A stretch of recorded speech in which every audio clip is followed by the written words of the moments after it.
The dust of Sweetwater Creek ran red that summer day in 1873, not from drought, but from blood. June Talbot's blood. They beat her in broad daylight while good people looked away, their cowardice dressed up as caution. 3 men, 1 woman, no mercy. Until the click of a revolver changed everything. Until a stranger with storm cloud eyes dismounted and spoke words that would reshape 2 broken lives. You'll stand with me. This is their story. Stay until the end and comment what city you're watching from. Let's see how far this tale travels. The Texas sun hung in the sky like a copper coin pressed against blue cloth, radiating heat that made the very air shimmer and dance above the rutted main street of Sweetwater Creek. It was the kind of heat that turned men mean and women weary, the kind that baked the earth until it cracked like old leather and made even the shade feel like a blessing barely deserved. June Talbot had learned to endure that heat. She'd learned to endure many things in her 23 years: poverty, loss, the wandering hands of men who thought a woman alone was a woman available. But what she faced on that August afternoon would test the very limits of human endurance. She stood outside Harker's General Store, her threadbare dress clinging to her thin frame, a small bundle of purchased goods clutched in her arms: flour, sugar, a bit of salted pork, the meager supplies that would see her through another week of scraping by in the widow's shack at the edge of town. The coins she'd used to pay for those goods had been earned honestly, painfully, through taking in washing and mending from the few families charitable enough to offer work to a woman with no family, no protection, no standing in the rigid social order of frontier Texas.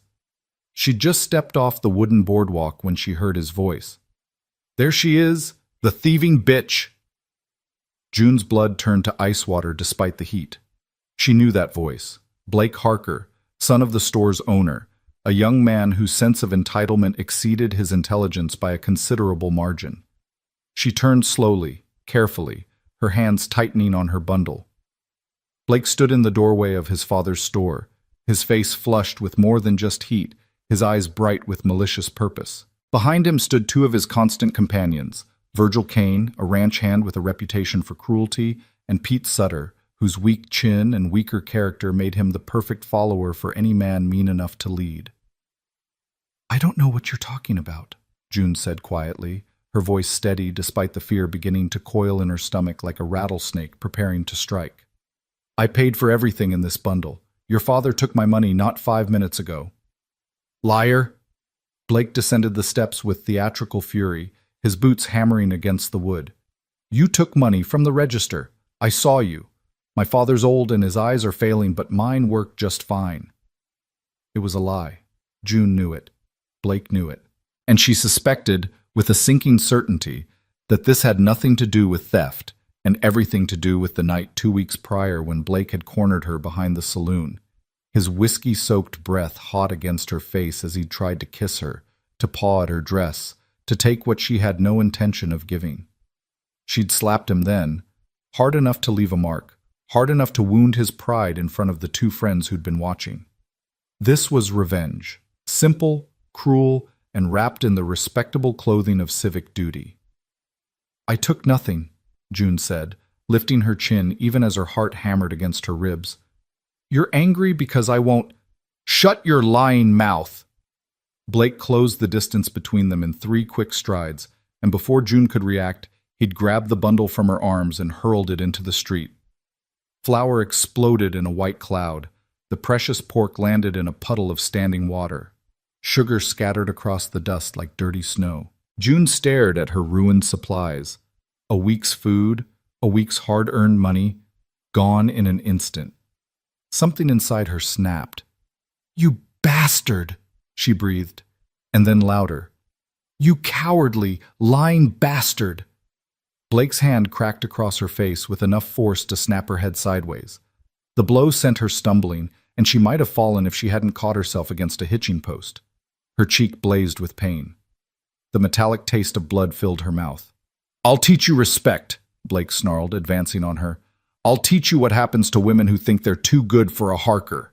June tried to run. She made it perhaps 3 steps before Virgil Kane caught her arm, his fingers digging into her flesh hard enough to bruise.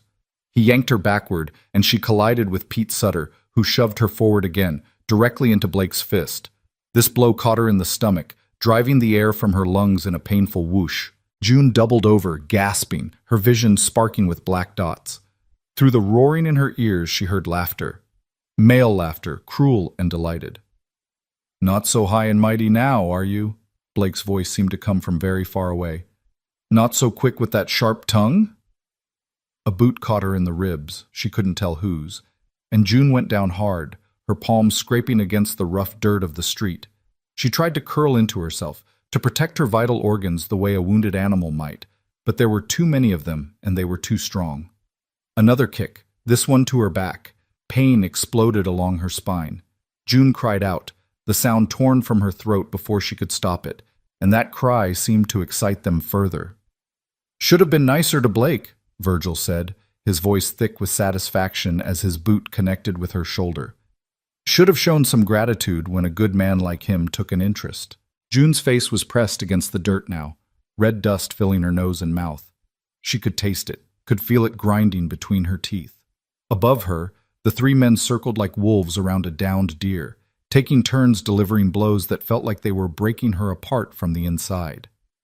Through the haze of pain, June became aware of something almost worse than the beating itself. Silence. The awful, condemning silence of the other people on the street. She could see them, could see their boots and the hems of their skirts as they stood on the boardwalks, watching. Mrs. Henderson from the dress shop. Tom Miller, who ran the stable. Even Deputy Rollins, whose job it was to protect people like her. No one moved, no one spoke, no one helped. This was the way of things in Sweetwater Creek. Blake Harker was the son of one of the town's most prosperous merchants. Virgil and Pete worked for the McGraw Ranch, which owned half the land in the county. They had standing, connections, power. June Talbot was nobody.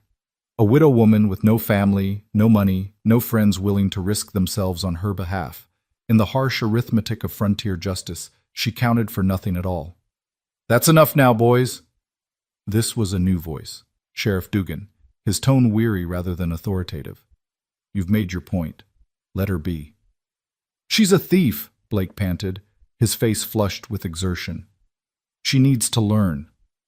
"She's learned," the sheriff said. "Any more and you'll have to answer for it.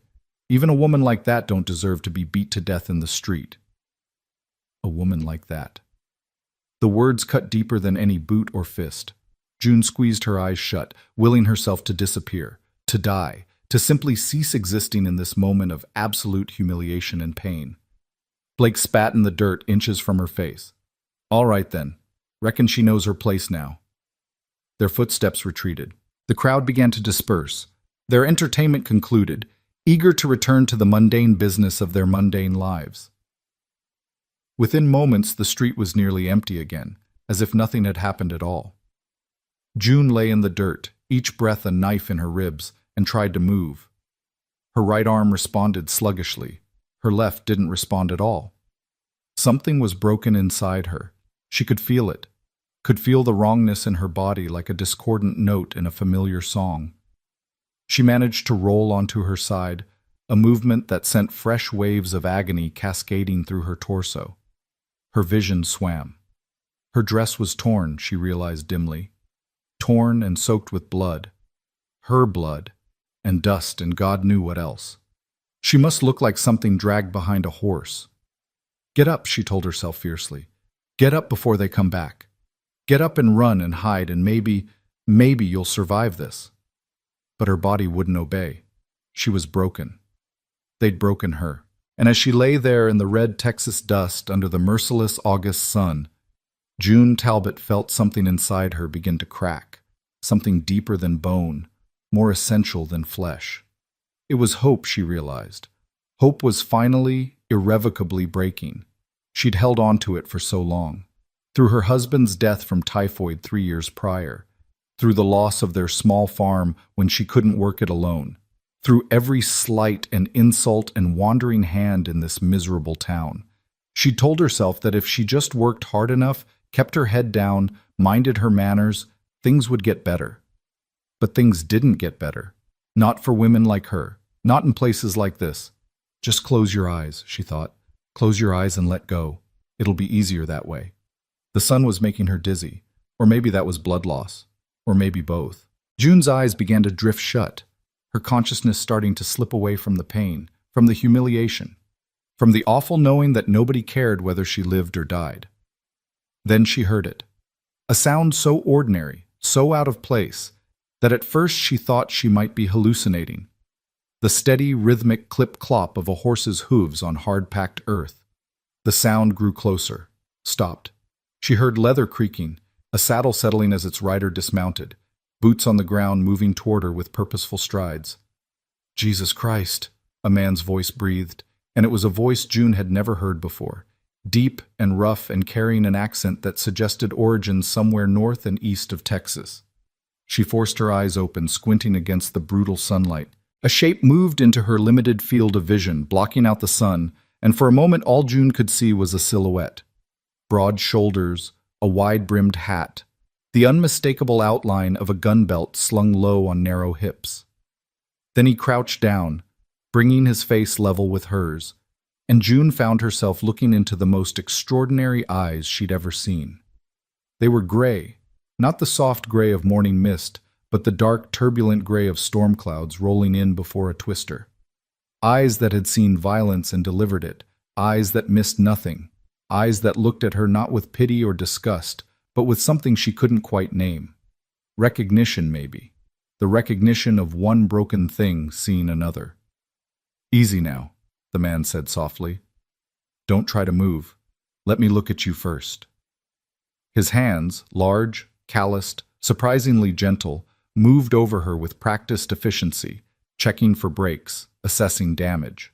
June wanted to tell him to stop, that she was fine, that he should just leave her alone before Blake and his friends decided to come back and start on him too, but she couldn't seem to make her voice work, so she just lay there, barely breathing, while this stranger's careful hands catalogued her injuries. Ribs broken, arm might be dislocated, lot of bruising, cuts. He sat back on his heels, his jaw tight with what looked like barely controlled anger. "Who did this to you?"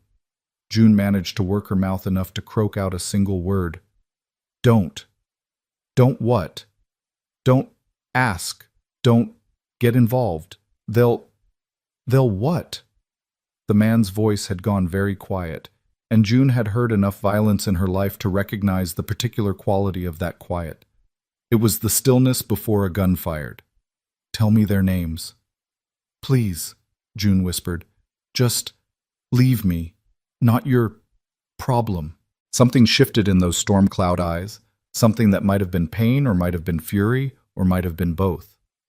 The man stood up, his movements fluid despite his size, and June heard the distinctive sound of a revolver being drawn from its holster. "Oh God," she thought, "he's going to start shooting. There's going to be more blood, more death." But the gun didn't fire.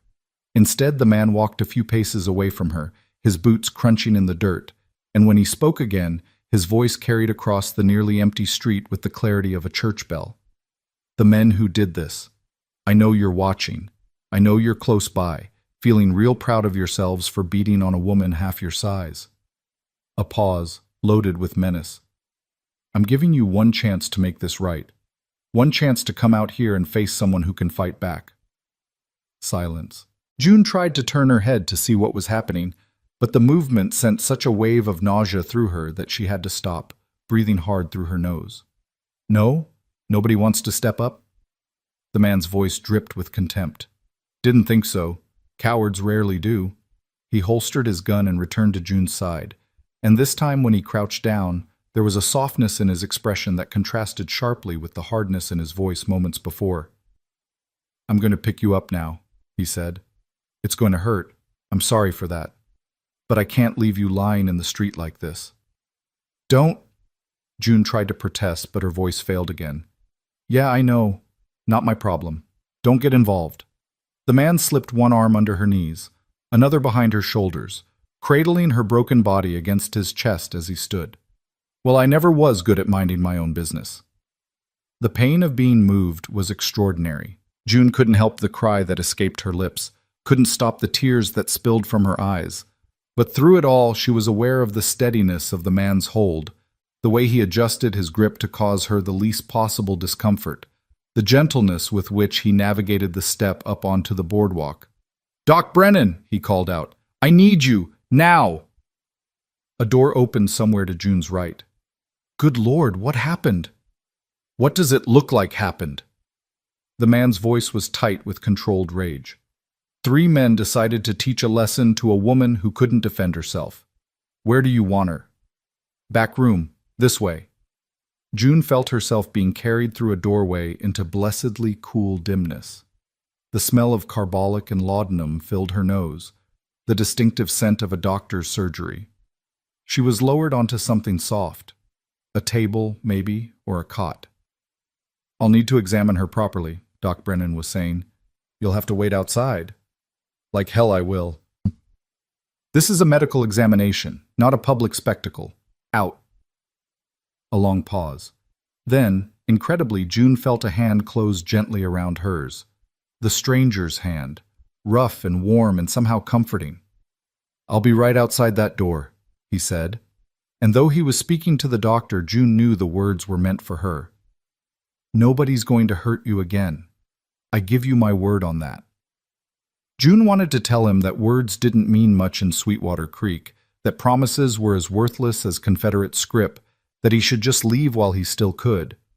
But she was so tired and the pain was so immense, and there was something in his voice, some fundamental quality of steadiness, that made her want to believe him. So instead of protesting, she squeezed his hand with what little strength she had left. The pressure was returned, firm and reassuring. Then the hand withdrew, and June heard boots moving away, a door opening and closing. "All right, miss," Doc Brennan said, his voice kind but clinical. "Let's see what we're dealing with here." "Get." Outside the doctor's office, Gage Walker stood with his back against the wall and his hand resting on the butt of his Colt, watching the street with eyes that missed nothing. He'd ridden into Sweetwater Creek not 20 minutes ago, looking for nothing more than a hot meal and a bed that didn't move under him like his horse did. Instead, he'd found a woman being beaten in the street while good people looked the other way. He'd seen a lot of ugly things in his 31 years. He'd fought Comanche raiders on the Llano Estacado. He'd hunted outlaws through the brush country for the Texas Rangers. He'd stood over dead men he'd killed and felt nothing but relief that it was them instead of him. But there was something about seeing that woman curled in the dirt, something about the way nobody moved to help her, that had lit a fire in his chest he'd thought long extinguished. Maybe it was because she reminded him of someone. Maybe it was just the principle of the thing. Or maybe, and Gage suspected this was the real truth, maybe he was just tired of watching people suffer while other people profited from it. He'd been a Texas Ranger for 8 years before everything went to hell. He'd believed in the law then, believed in justice and order and the idea that good men could make a difference if they just tried hard enough. Then Calvin Briggs had taught him differently, had shown him in the most brutal way possible that sometimes the law wasn't enough, that sometimes evil won, that sometimes good men died while bad men prospered. Gage's hand tightened on his gun as the memory tried to surface. Emma's face, the children's voices, the smell of smoke and blood and burning wood. He forced it down, shoved it back into the locked box in his mind where he kept all the things he couldn't afford to think about and still function. The door opened behind him. Doc Brennan stepped out, wiping his hands on a rag that was stained with blood. "Well?" Gage asked. "Gage. 3 broken ribs, 1 cracked. Dislocated left shoulder. I got it back in, but she'll need to keep it immobilized. Severe bruising over most of her torso and back. Cuts and abrasions. Possible concussion." The doctor's mouth was tight. "She's lucky they didn't kill her." "Luck had nothing to do with it," Gage said flatly. "They stopped because someone told them to. Sheriff, probably. Didn't want the inconvenience of an actual corpse." Doc Brennan sighed, suddenly looking every one of his 60-odd years. "You're not wrong. Blake Harker and his friends, they've been getting away with things for a while now. Smaller things than this, but, well, Blake's father is wealthy and the boys work for wealthy men. That counts for a lot around here." "It shouldn't." "No, but it does." The doctor met Gage's eyes. "You planning to do something stupid about this?" "Depends on your definition of stupid." "Mr. Walker. Gage Walker." "Mr. Walker, I appreciate what you did, getting her off the street, bringing her here, But if you're thinking about going after Blake and his friends, I'd advise against it. They've got protection. You don't. I don't need protection, Gage said softly. I need about 30 seconds in clear line of sight. That kind of thinking will get you hanged, or shot, probably both. Gage turned to look fully at the doctor, and something in his expression must have communicated itself clearly, because Brennan actually took a step back. I've been shot before, Gage said. Hasn't taken yet. And as for hanging, he shrugged. They'd have to catch me first. Before the doctor could respond, the door opened again, and a woman stuck her head out. Brennan's wife, Gage guessed from the proprietary way she looked at the doctor. She's asking for you, Mrs. Brennan said, looking at Gage. The girl. She wants to talk to you. Gage pushed off the wall and moved toward the door, but Doc Brennan caught his arm. Don't make promises you can't keep, the old man said quietly. That girl's been disappointed enough for one lifetime. Then I won't make promises, Gage replied. I'll just tell her the truth. He stepped into the back room, letting his eyes adjust to the dimmer light. The woman, the girl really, though God knew she'd probably aged 10 years in the last hour, lay on a cot against the far wall, her torso wrapped in bandages, her left arm in a sling, her face a mask of purple and yellow bruises. Someone had cleaned the blood and dirt away, but there was no hiding the damage. Yet when she looked at him, her eyes were clear. Hurt and wary, yes, but clear, unbroken in the ways that mattered most. You're still here, she said, her voice rough but steady. Told you I would be. Most men lie. I'm not most men. June studied him for a long moment, and Gage had the uncomfortable sensation of being weighed and measured, of this battered woman somehow seen through all the walls he'd built around himself. Why did you help me? She finally asked. It was a fair question. Gage considered several answers, because it was the right thing to do, because nobody else would, because he couldn't just ride past, and discarded them all as insufficient. Once, he said slowly, I rode past someone who needed help. I was in a hurry, had somewhere to be, someone to chase. Figured somebody else would stop, somebody else would help. He paused, the memory tasting like ash. Nobody did, and by the time I came back through that way, it was too late. What happened to them? They died. Because I didn't stop. Gage met her eyes squarely. I don't ride past anymore. June absorbed this, her fingers plucking at the blanket covering her legs. The men who did this, Blake Harker, Virgil Kane, Pete Sutter, they'll do it again if they see me. Or worse, and the law won't stop them. Sheriff Dugan's been in the Harkers' pocket for years. Then the laws failed, Gage said simply. Wouldn't be the first time. So what do? Hide? Run? Both of those just put off the inevitable. Or you could come with me. The words surprised him almost as much as they clearly surprised her. Gage hadn't planned to say them, hadn't even consciously thought them, but as soon as they left his mouth, he knew they were right. Come with you where? June asked warily. I've got a ranch about 15 miles north of here. Small place, not much to look at, but it's mine, clear and free. House needs work. Could use someone to help with that. He shrugged. Could use the company if I'm being honest. Gets quiet out there alone. You don't know anything about me. Know you're brave. Know you're tough. Know you could have just laid down and died out there, but you kept fighting. Gage tilted his head. Know you didn't deserve what happened to you. That's enough for me. I don't need charity, June said, and there was steel in her voice despite its roughness. Good, because I'm not offering charity. I'm offering work. You'd earn your keep, cooking, cleaning, helping with the house, and maybe the stock if you're interested in learning. I'd pay you fair wages, give you your own room, expect you to pull your weight. Only difference between you and any other ranch hand is you'd be sleeping inside instead of in the bunkhouse. And that's all you'd expect? Work? Gage understood the real question, understood the fear behind it. He'd seen what men could do to women they had power over. Hell, he'd arrested more than a few of them back in his ranger days. That's all, he said firmly. I'm not... He stopped, searching for words. I'm not that kind of man. Won't claim to be a saint, but I don't force myself on women. Don't hurt people who can't fight back. Don't much like people who do. He held her gaze. You'd be safe. I swear it on whatever you want me to swear on. June was quiet for so long that Gage thought she might refuse. Then slowly she nodded. All right, she said softly. All right, Mr. Walker. I'll come with you. Gage, he corrected. Just Gage. June. June Talbot. Pleased to meet you properly, June. Gage touched the brim of his hat.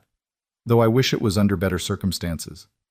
Me too, June said, and something that might have been a smile ghosted across her battered face. Me too. 3 days later, just before dawn, Gage helped June into the wagon he'd procured from the town's livery. Doc Brennan had wanted her to rest longer, but June had been adamant. She wanted out of Sweetwater Creek as soon as physically possible, and Gage couldn't blame her. The town was stirring as they drove through, early risers beginning their morning routines, smoke starting to curl from chimneys. A few people stared as the wagon passed, but nobody spoke, nobody waved. These were the same people who'd watched June get beaten and done nothing. Gage would remember every face. They were almost clear of the town limits when 3 men stepped into the road ahead, forcing Gage to pull back on the reins. Blake Harker, Virgil Kane, Pete Sutter. Gage felt June go rigid beside him, felt her fear like a palpable thing. His right hand dropped casually to rest on his thigh, inches from his holstered Colt. Morning, boys, he said pleasantly. Something I can help you with? That's our property you got there, Blake said, gesturing toward June. She owes Mr. Harker money, stole from his store.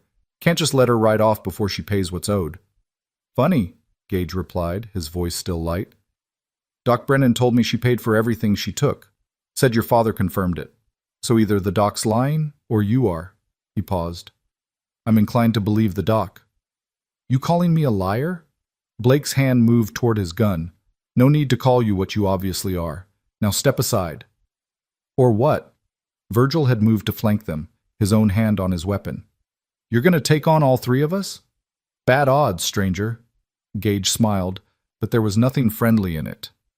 Tell you what, we'll make it sporting. I'll give you the first move. You want to draw on me? Go ahead. See how that works out for you. For a long moment, nobody moved. The morning air was so still that Gage could hear Pete Sutter breathing, could see the sweat beading on Blake Harker's forehead despite the cool temperature. They were calculating, weighing their odds. 3 against 1. Except Gage had positioned himself in a way that gave him clear sightlines to all 3 men, and his hand was already near his gun, while theirs would have to travel farther. And there was something in his eyes, that flat, dead calm that came from having killed men before and knowing he could do it again, that made even brave men reconsider. Blake Harker was not a brave man. This ain't over, he said, but he was already stepping back, already backing down. You can't protect her forever. Don't need forever, Gage replied. Just need today. Now move. They moved. Gage clicked to the horses and the wagon rolled forward, passing between the 3 men like Moses parting the Red Sea. June didn't relax until they were a good mile out of town, until Sweetwater Creek was nothing but a collection of buildings shrinking behind them. Thank you, she said quietly. Nothing to thank me for. You could have just given me up. Would have been easier. Gage glanced at her, at this woman who'd taken a beating that would have broken most men and was still sitting upright, still looking forward instead of back. Where I come from, he said, we don't give up our people. And as of 3 days ago, Miss Talbot, you're my people. Better get used to it. June didn't respond, but Gage saw her shoulders relax slightly, saw something in her eyes that might have been the first fragile stirring of hope. They rode on as the sun climbed higher, the wagon wheels turning, the horses steady, 2 broken people heading toward something that might, if they were lucky, if they were careful, if they were brave enough, be a second chance. Behind them, Sweetwater Creek faded into the distance. Ahead, the future waited, uncertain and dangerous and possible. And for the first time in longer than she could remember, June Talbot thought she might actually live to see it. The ranch appeared on the horizon just as the sun reached its zenith, shimmering in the heat like something out of a fever dream. June had dozed fitfully during the journey, her body demanding rest despite her mind's refusal to fully surrender consciousness. Each jolt of the wagon sent fresh pain through her broken ribs, each breath a reminder of what Blake Harker and his friends had done to her. But she didn't complain. Complaining wouldn't change anything, and besides, she'd learned long ago that nobody really wanted to hear about a woman's pain. "Almost there," Gage said, his voice cutting through her half-sleeping state. "Not much to look at, but it's home." June forced her eyes open and looked where he was pointing. The ranch sat in a small valley between two gentle rises of land, protected from the worst of the wind, but still open enough to catch whatever breeze might offer relief from the relentless Texas heat. The house itself was modest, a single-story structure of rough-hewn logs and plank siding with a covered porch that wrapped around two sides. The roof looked sound, at least from this distance, though the whole place had an air of neglect about it, as if its owner had been going through the motions of living without really inhabiting the space. Behind the house stood a barn that had seen better days, its red paint faded to a rusty brown, and beyond that, a series of corrals and outbuildings in various states of repair. She could see horses in one of the corrals, 3 of them, sturdy-looking animals that raised their heads to watch as the wagon approached. "It needs work," Gage continued, and June detected something almost apologetic in his tone. "Place kind of got away from me these past couple years. But the bones are good. Built it myself, mostly. Foundation's solid, walls are tight, roof doesn't leak much." "It's fine," June said, and meant it.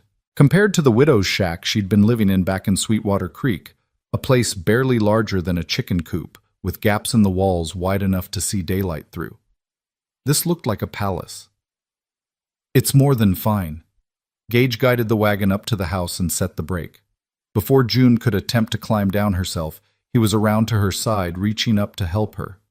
His hands were careful, mindful of her injuries, and June found herself once again struck by the contradiction this man presented, so clearly capable of violence, yet so unexpectedly gentle. "Easy now," he murmured, as her feet touched the ground. "Don't need you pulling anything loose that Doc Brennan put back together." June stood for a moment, letting her body adjust to being upright again, and looked around with clearer eyes.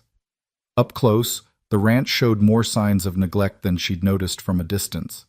The porch boards needed replacing in spots. Weeds had overtaken what might once have been a kitchen garden. One of the shutters hung crooked on its hinges, but underneath the neglect, she could see evidence of care. The careful joinery of the porch posts, the neat stone foundation, the way the whole structure had been positioned to catch the morning sun while staying shaded in the afternoon.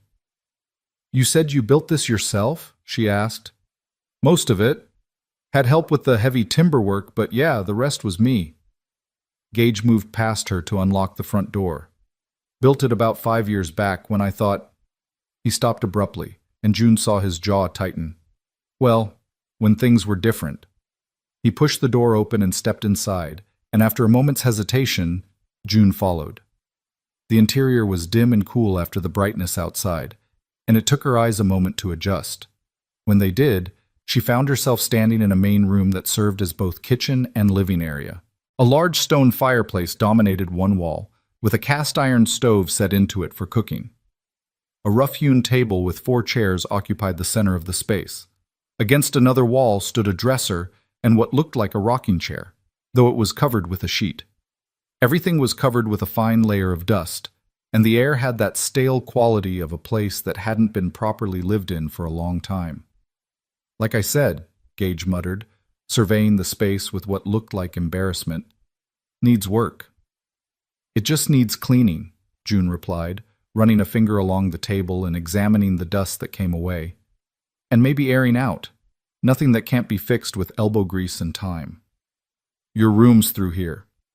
Gage crossed to a door on the right side of the main room and pushed it open. "Used to be. Well, it's yours now. Has a real bed, not just a cot. Window faces east, so you'll get morning light. There's hooks on the wall for hanging clothes and a trunk for storage." June moved to the doorway and peered inside. The room was small but adequate, with a single window covered by faded curtains, a narrow bed with a bare mattress, and the promised hooks and trunk. Like the main room, everything was covered in dust, but the bones were good. She could make this work.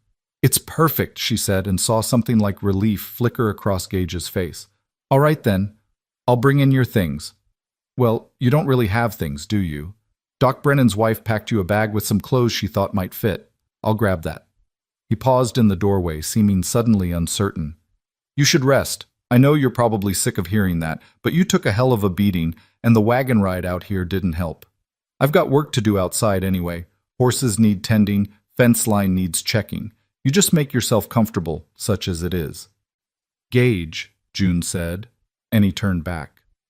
Thank you for all of this. I know I've said it before, but I need you to know I mean it. You didn't have to do any of this. He looked at her for a long moment, and June saw something complicated and painful move behind his eyes. Yeah, he said finally. I did. Get some rest, June. Then he was gone, his boots echoing on the wooden floor, the front door closing behind him with a solid thunk. June stood alone in the main room of Gage Walker's house, listening to the silence. It was different from the silence of Sweetwater Creek. That had been the silence of people deliberately looking away, of cowardice dressed up as neutrality. This was just the natural quiet of a place far from other people, broken only by the distant sound of horses and the creak of wood settling in the heat. She should rest, she knew that. Her body was screaming for it, every breath a reminder of her broken ribs, every movement sending fresh aches through her bruised muscles. But June had never been good at resting, had never been able to simply sit still when there was work to be done.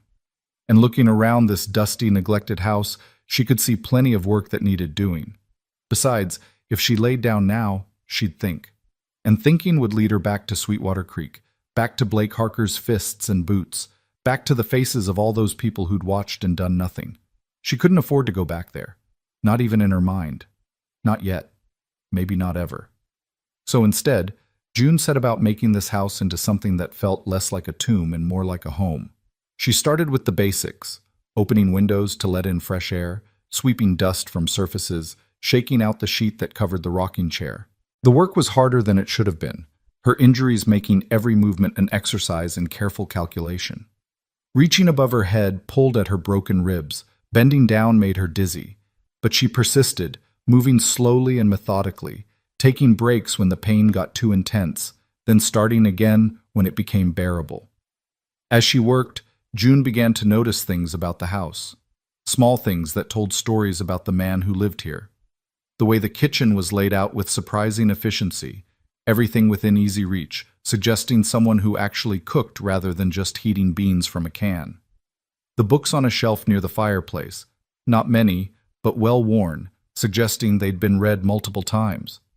Poetry, she saw with some surprise. Walt Whitman, Emily Dickinson. Not what she would have expected from a man who wore his gun with such casual competence. And then there were the things that suggested pain. The sheet-covered rocking chair that looked like it hadn't been uncovered in years. The door to what must be Gage's bedroom, firmly shut, with a heaviness about it that suggested he didn't go in there any more than absolutely necessary. The photograph on the mantel, the only photograph in the whole house, that she couldn't quite see from where she stood but could tell showed people, a family maybe, that Gage clearly couldn't bear to look at, but equally couldn't bear to pack away. This house was haunted, June realized, not by ghosts in the supernatural sense, but by memories, by loss, by whatever had happened to turn a clearly capable, intelligent man into someone who'd let his home fall into neglect and ate his meals standing at the counter rather than sitting at the table he'd built with his own hands. June knew about that kind of haunting. She'd lived with it herself since Thomas died. The way certain things, the smell of tobacco smoke, the sound of a particular hymn, the sight of a man's shirt collar at a certain angle, could transport her back to when her husband was alive, when her future had looked different, when she'd believed the world was fundamentally fair. But unlike Gage, June hadn't had the luxury of wallowing in her grief. She'd had to survive, had to keep moving, had to push through the pain because stopping meant death, metaphorical if not literal. Maybe that's what Gage needed too, a reason to keep moving, to stop just going through the motions and start actually living again. She was contemplating this, standing in front of that sheet-covered rocking chair, when the front door opened and Gage came in carrying a bucket of water. "Jesus Christ, woman," he said, stopping short when he saw her. I told you to rest, not clean the whole damn house. I rested, June lied, and I needed something to do. Couldn't just lie in bed staring at the ceiling. Gage set the bucket down with a thump. You're white as a ghost and swaying on your feet. Sit down before you fall down. I'm fine. You're not fine. You're beat to hell and barely holding yourself together through sheer stubbornness. He crossed to her in 3 long strides and took her arm, gently, always gently, steering her toward one of the chairs at the table. Sit. That's not a request. June sat, mostly because her legs had started trembling and she wasn't sure how much longer she could stay upright. The room tilted slightly, and she gripped the edge of the table until it steadied. You're going to hurt yourself, Gage said, and now he sounded more worried than angry. Doc Brennan said you need at least a week of rest for those ribs to start healing properly. Throwing yourself into housework on your first day here isn't going to help anything. I needed to be useful, June said quietly. I needed to feel like I wasn't just taking from you, like I was earning my place here. Gage pulled out the chair across from her and sat down heavily, running a hand through his dark hair in what looked like a habitual gesture of frustration. June, listen to me. You don't have to earn anything. Not yet. Not until you're healed up enough to actually work without doing yourself more damage. Right now, your job is to get better. That's it. I don't know how to just be, June admitted. I've been working since I was 6 years old, taking care of my mama when she was sick, helping my daddy with the farm, then taking care of my husband, then taking in washing and mending after he died. I don't know how to sit still and let someone else take care of things. Then you're going to learn, Gage said firmly. Starting now. You're going to eat something. I'll cook, such as it is, and then you're going to go to bed and sleep until your body tells you to wake up. No arguments.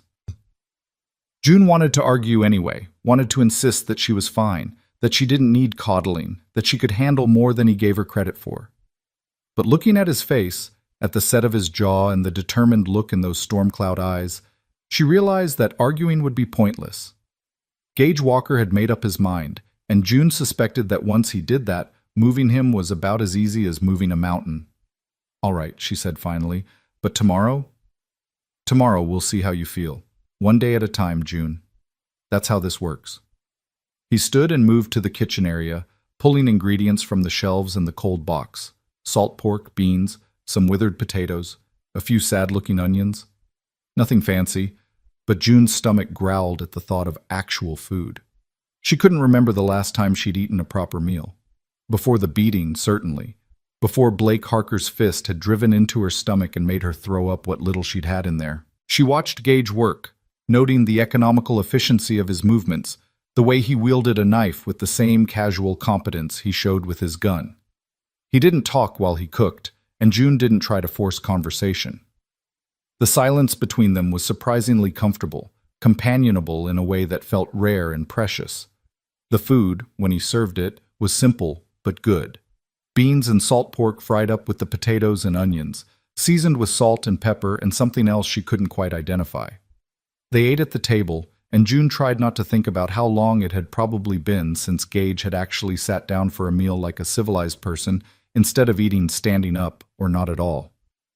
You're a good cook, she said after a few bites. I'm a functional cook, Gage corrected. There's a difference. My wife...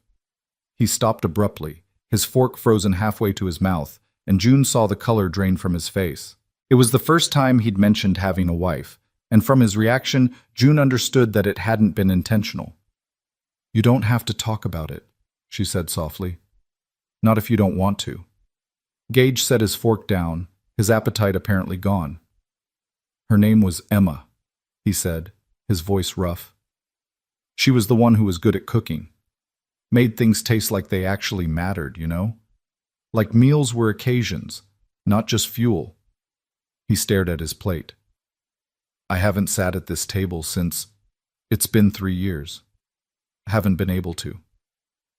June's heart ached for him, for the pain so clearly visible in every line of his body. What happened? She asked, then immediately regretted it. I'm sorry, I shouldn't have asked. No, it's... Gage rubbed his face with both hands. You should know.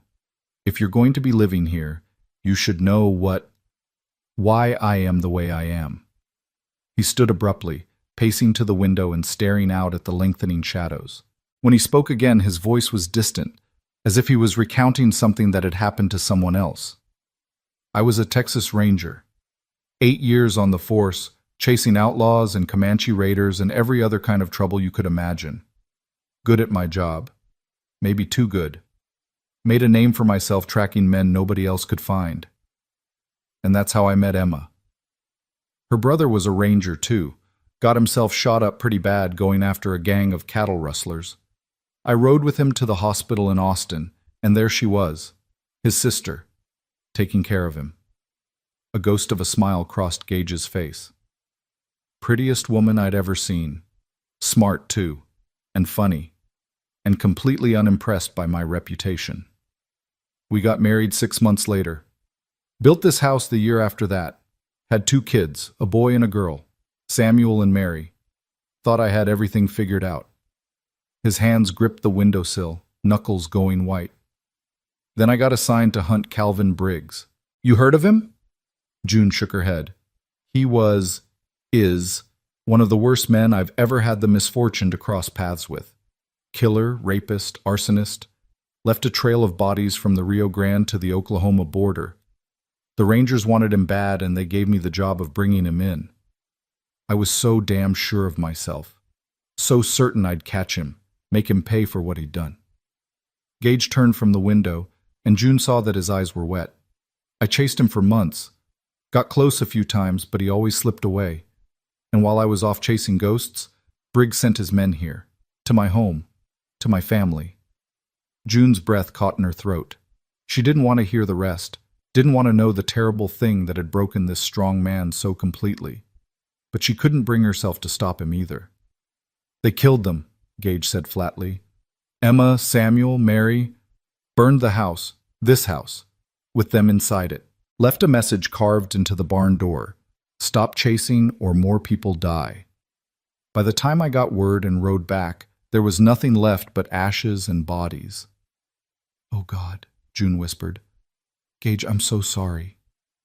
I quit the Rangers that day. Couldn't stomach the idea of working for justice when justice had failed me so completely. Rebuilt the house, had to, needed something to do with my hands, needed to, I don't know, prove that Briggs hadn't won completely. But I couldn't make it feel like home again. Every room, every corner, all I could see was them, what I'd lost, what I'd failed to protect. He moved back to the table but didn't sit, just gripped the back of his chair like it was the only thing keeping him upright. That's why I stopped when I saw you in the street. Because I couldn't... His voice cracked. I couldn't ride past someone who needed help. Not again. Not after what happened when I was too busy chasing the wrong thing to protect what mattered. June stood, ignoring the pain in her ribs, and crossed to where Gage stood. She didn't touch him, didn't think he'd welcome it, but she positioned herself where he had to look at her instead of into the past. What happened to your family wasn't your fault, she said firmly. You didn't kill them. Calvin Briggs did. His men did. You were trying to protect other people from the same man who eventually hurt your family. There's no shame in that. I should have been here, Gage said, his voice breaking. I should have protected them. You can't protect everyone from everything. Nobody can. The world's too cruel for that. June reached out tentatively and placed her hand over his where it gripped the chair. But you saved me. That has to count for something. Gage looked down at her hand on his, and something in his expression shifted. Not healing, exactly, but maybe the first hint that healing might someday be possible. Yeah, he said quietly. Maybe it does.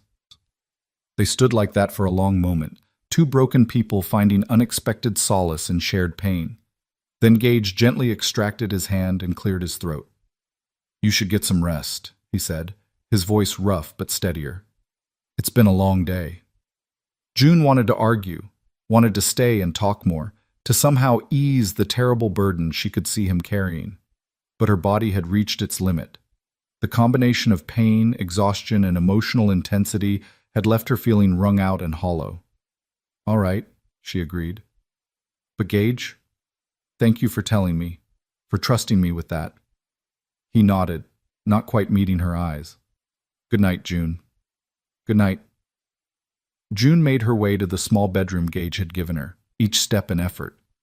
The bed looked impossibly inviting, and she sank onto it with a groan of relief. Someone, Gage, she assumed, had made it up with clean sheets while she'd been cleaning the main room. The pillowcase smelled of soap and sunshine, and the mattress, while not fancy, was infinitely more comfortable than the thin pallet she'd been sleeping on in Sweetwater Creek. She lay back carefully, arranging her battered body into the least painful position possible, and stared at the ceiling. Through the thin walls, she could hear Gage moving around in the main room, the clink of dishes being washed, the creak of floorboards, the sound of the door opening and closing as he went out to check on the horses one final time before full dark. June had thought she was too keyed up to sleep, her mind too full of everything that had happened, the beating, the rescue, the journey here, the terrible story of Gage's loss. But her body had other ideas. Within minutes, she felt herself drifting, consciousness slipping away like water through cupped hands. Her last coherent thought before sleep claimed her was that for the first time in longer than she could remember, she felt safe. The days that followed developed their own rhythm. June would wake with the sun, her body slowly adjusting to the absence of constant fear. She'd find breakfast waiting for her. Gage was always up before dawn, had usually already done half a day's work by the time she emerged from her room. They'd eat together at the table, conversations gradually becoming easier, less weighted with the terrible knowledge of shared trauma. Then Gage would head out to work the ranch while June, moving carefully within the limits of her healing body, continued the project of making the house livable. She washed curtains and hung them to dry in the sun. She scrubbed floors until the wood gleamed. She organized the kitchen, throwing out things that had gone bad and making lists of supplies they'd need on Gage's next trip to town. Not Sweetwater Creek, he assured her, but a larger settlement called Red Rock, about 30 miles west. I don't go to Sweetwater Creek if I can help it, he'd told her. Town's rotten. Figured that out long before what happened to you. As she worked, June began to reclaim pieces of herself that she'd thought lost. The act of creating order from chaos, of making something better through her own efforts, reminded her that she was more than just a victim, more than just the woman who'd been beaten in the street while good people watched. But it wasn't just the work that was healing her. It was Gage himself. He was, June discovered, surprisingly easy to live with. He didn't talk much, but when he did, his words carried weight. He was tidy, without being fastidious, pulling his own weight in the household chores even though he'd hired her specifically to handle them. He was respectful of her space and her privacy, never entering her room without knocking, never pressing her to talk about things she wasn't ready to discuss. And he was patient with her limitations. When June pushed herself too hard one day, trying to wash all the bedding in one marathon session, and ended up pale and trembling on the front porch steps, Gage had simply finished the job himself, then brought her a glass of cool water and sat with her in companionable silence until her breathing steadied. You don't have to prove anything, he'd said quietly. Not to me, not to yourself. Healing takes time. I'm not used to taking time, June had replied. I'm used to just pushing through. Yeah, I know that feeling. Gage had looked out at the horizon, his expression distant.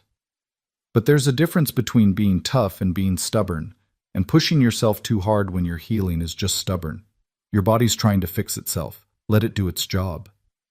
June had wanted to argue, but looking at him, at this man who was clearly speaking from hard-won experience, she'd found she couldn't.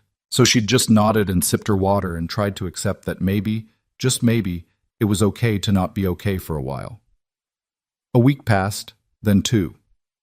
June's bruises faded from purple to yellow to green, then gradually disappeared. Her ribs stopped screaming with every breath and settled into a dull ache that was bearable, then barely noticeable. Her shoulder regained its range of motion. The cuts healed, leaving thin pink lines that would eventually fade to silver. And as her body healed, June found herself settling into life at the ranch in ways she hadn't anticipated. She started cooking their meals, discovering that Gage had been understating his abilities. He was indeed functional, but June had a gift for making even simple ingredients sing. The first time she made biscuits from scratch, light and fluffy, and served with butter and honey, Gage had stared at them like she'd performed a miracle.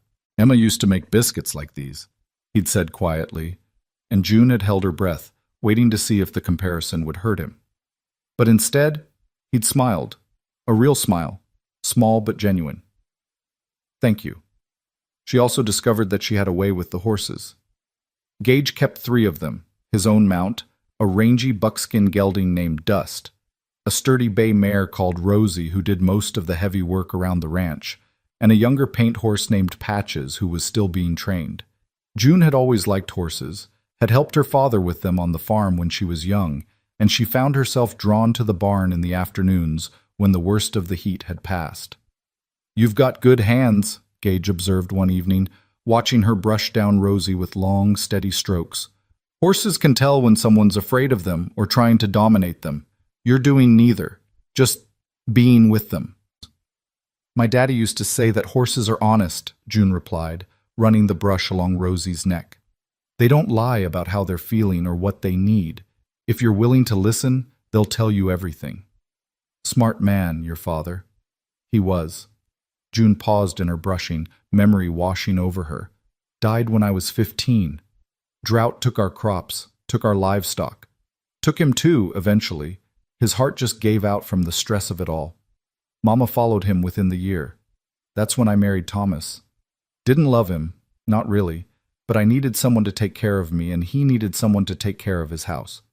It worked mostly until the typhoid took him." She'd never said it out loud before, the truth about her marriage, about the transactional nature of what everyone in town had thought was a love match. But somehow, here in the quiet of the barn, with only Gage and the horses to hear, it felt safe to be honest. "Did you love him?" Gage asked. Gage. "Eventually, I mean. Did it grow into something real?" June considered the question carefully. "I cared for him. I was grateful to him. And I mourned him when he died, because he was a good man who deserved better than being sick and alone and afraid. But love?" She shook her head.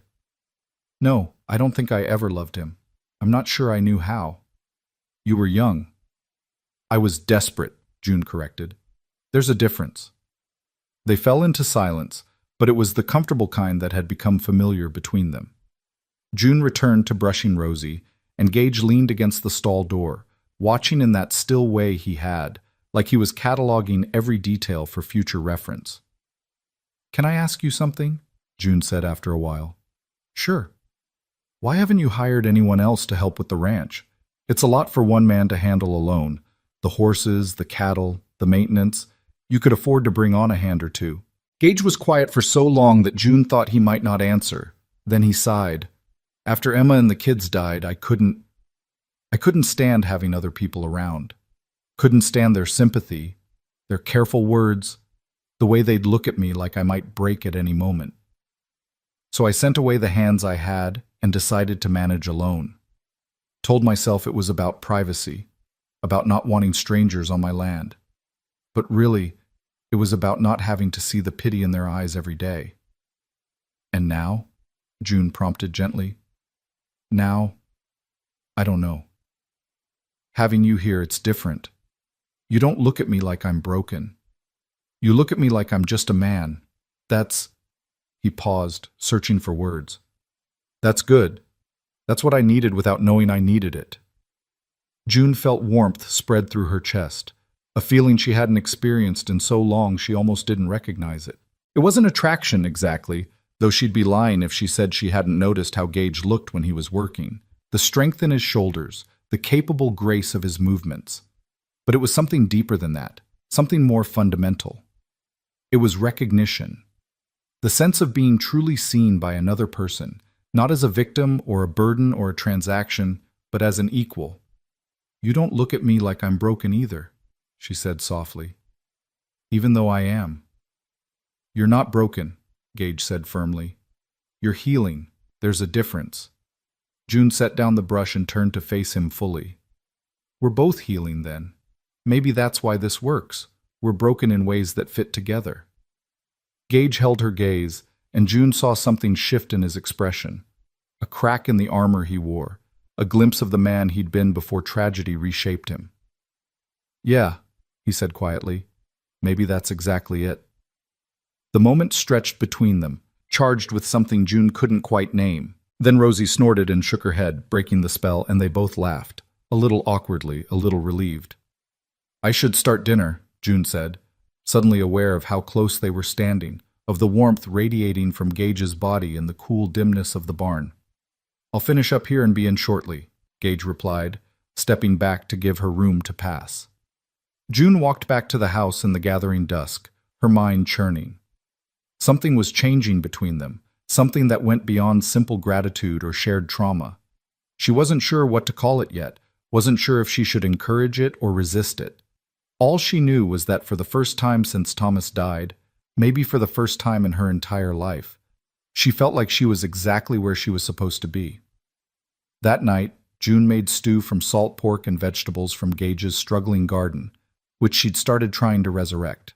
They ate at the table that Gage was finally getting comfortable sitting at, talking about small things, the fence that needed mending, the neighbor's cattle that had wandered onto the property, June's plans for planting herbs in the kitchen garden.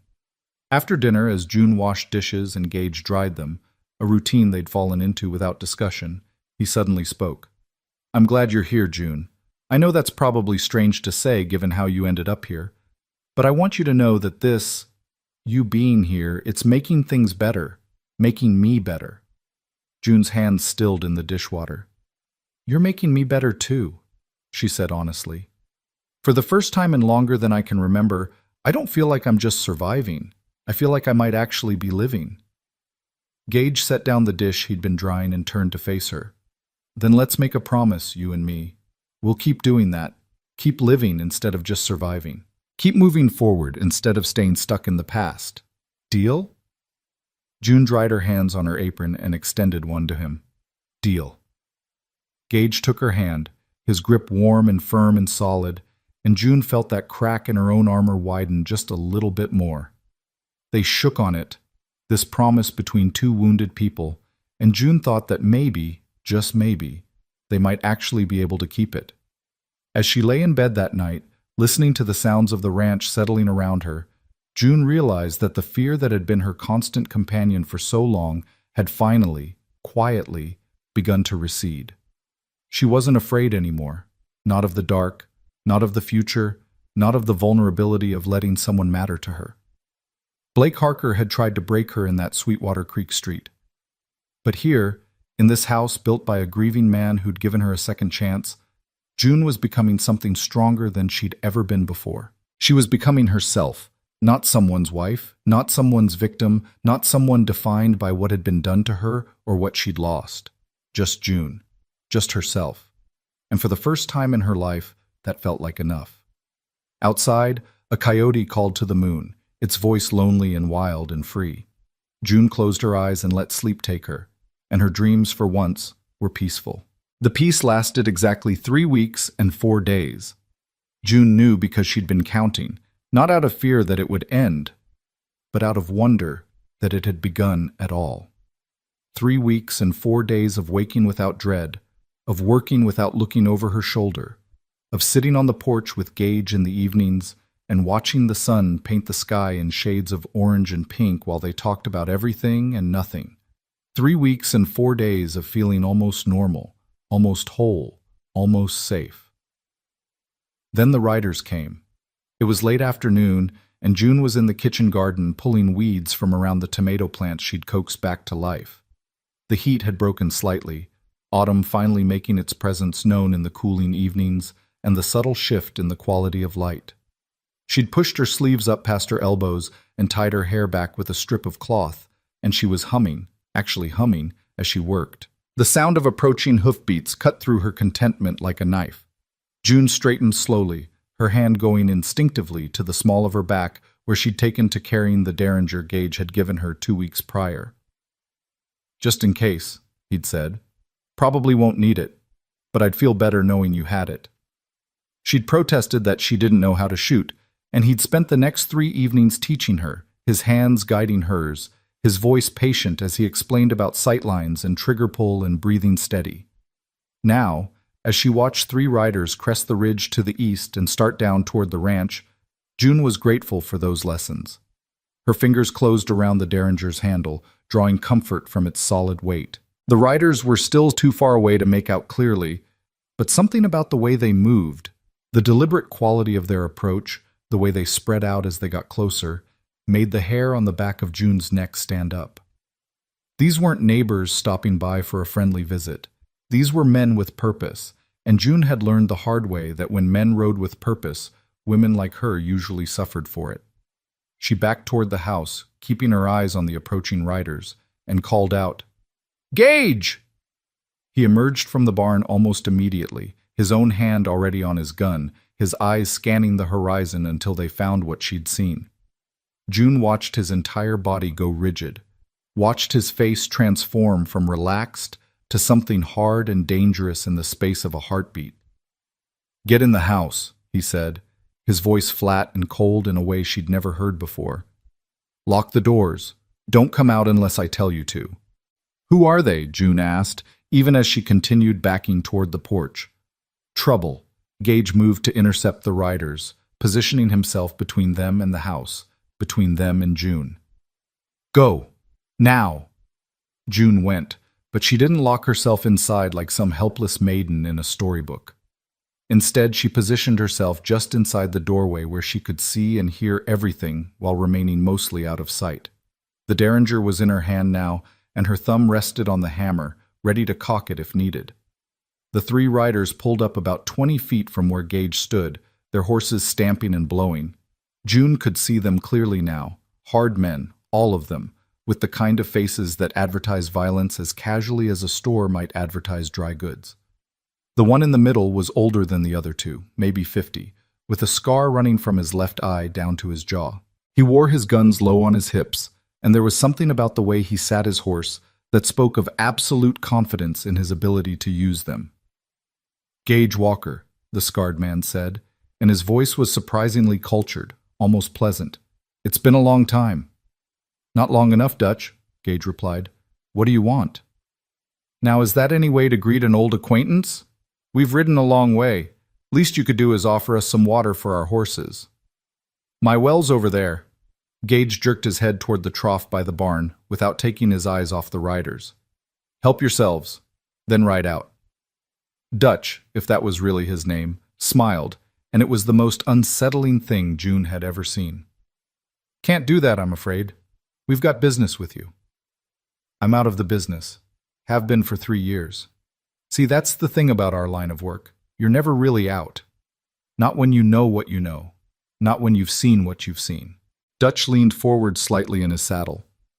"Calvin wants to talk to you." The name hit Gage like a physical blow. June saw him flinch, saw his hand tighten on his gun, saw 3 years of carefully maintained control threaten to shatter. "Calvin Briggs can go to hell," Gage said, his voice shaking with barely suppressed rage. "And you can tell him I said so." "Now, Gage, let's be reasonable." "Reasonable?" Gage's laugh was harsh and ugly. "He murdered my family. He burned them alive. And you want me to be reasonable?" Dutch shrugged. "That was business. Nothing personal. You were getting too close, making too much noise. Calvin had to send a message." "A message." Gage took a step forward, and June saw the two younger riders tense, their hands moving toward their weapons. "He killed my wife. He killed my children. That's the message he sent. And the message was received. You stopped chasing him. You quit the Rangers. You disappeared." Dutch's smile widened. "Which is exactly what Calvin wanted. But now he's got a new problem, and he thinks you might be able to help him with it." "I wouldn't help Calvin Briggs find water in a rainstorm. Not even if he made it worth your while? Not even if he promised to leave you alone for good? Let you live out your days in peace on this little ranch of yours?" Dutch's eyes flicked toward the house, and June knew with sick certainty that he'd seen her. "You got yourself a woman now, I hear. Pretty little thing from Sweetwater Creek. Sure would be a shame if something happened to her." The change in Gage was instantaneous. One moment he was standing still, the next his gun was in his hand, the barrel pointed directly at Dutch's chest. The two younger riders went for their own weapons, but Gage's voice stopped them cold. "Touch her. and I'll kill all three of you before your bodies hit the ground. That's not a threat. That's a promise. Dutch raised his hand slowly, carefully, his expression never changing. Easy now, Gage. Nobody's threatening anybody. I'm just saying, Calvin remembers what happened last time. Remembers how you lost everything because you wouldn't stop chasing him. Seems to me you'd want to avoid a repeat of that particular tragedy. Get off my land, Gage said, and his voice had gone quiet again, which somehow made it more terrifying. Right now. And you tell Calvin that if he or any of his men come within 10 miles of this place, I'll finish what I started 3 years ago. I'll hunt him down and I'll make him pay for every breath he's taken since Emma died. Big words from a man who couldn't protect his own family. June didn't see Gage move. 1 second he was standing 10 feet from Dutch's horse. The next he'd crossed the distance and dragged the man from his saddle, his gun pressed against Dutch's temple, his free hand fisted in the man's shirt. Say that again, Gage whispered. I dare you. The two younger riders had their guns out now, pointed at Gage, but nobody was moving, nobody was breathing.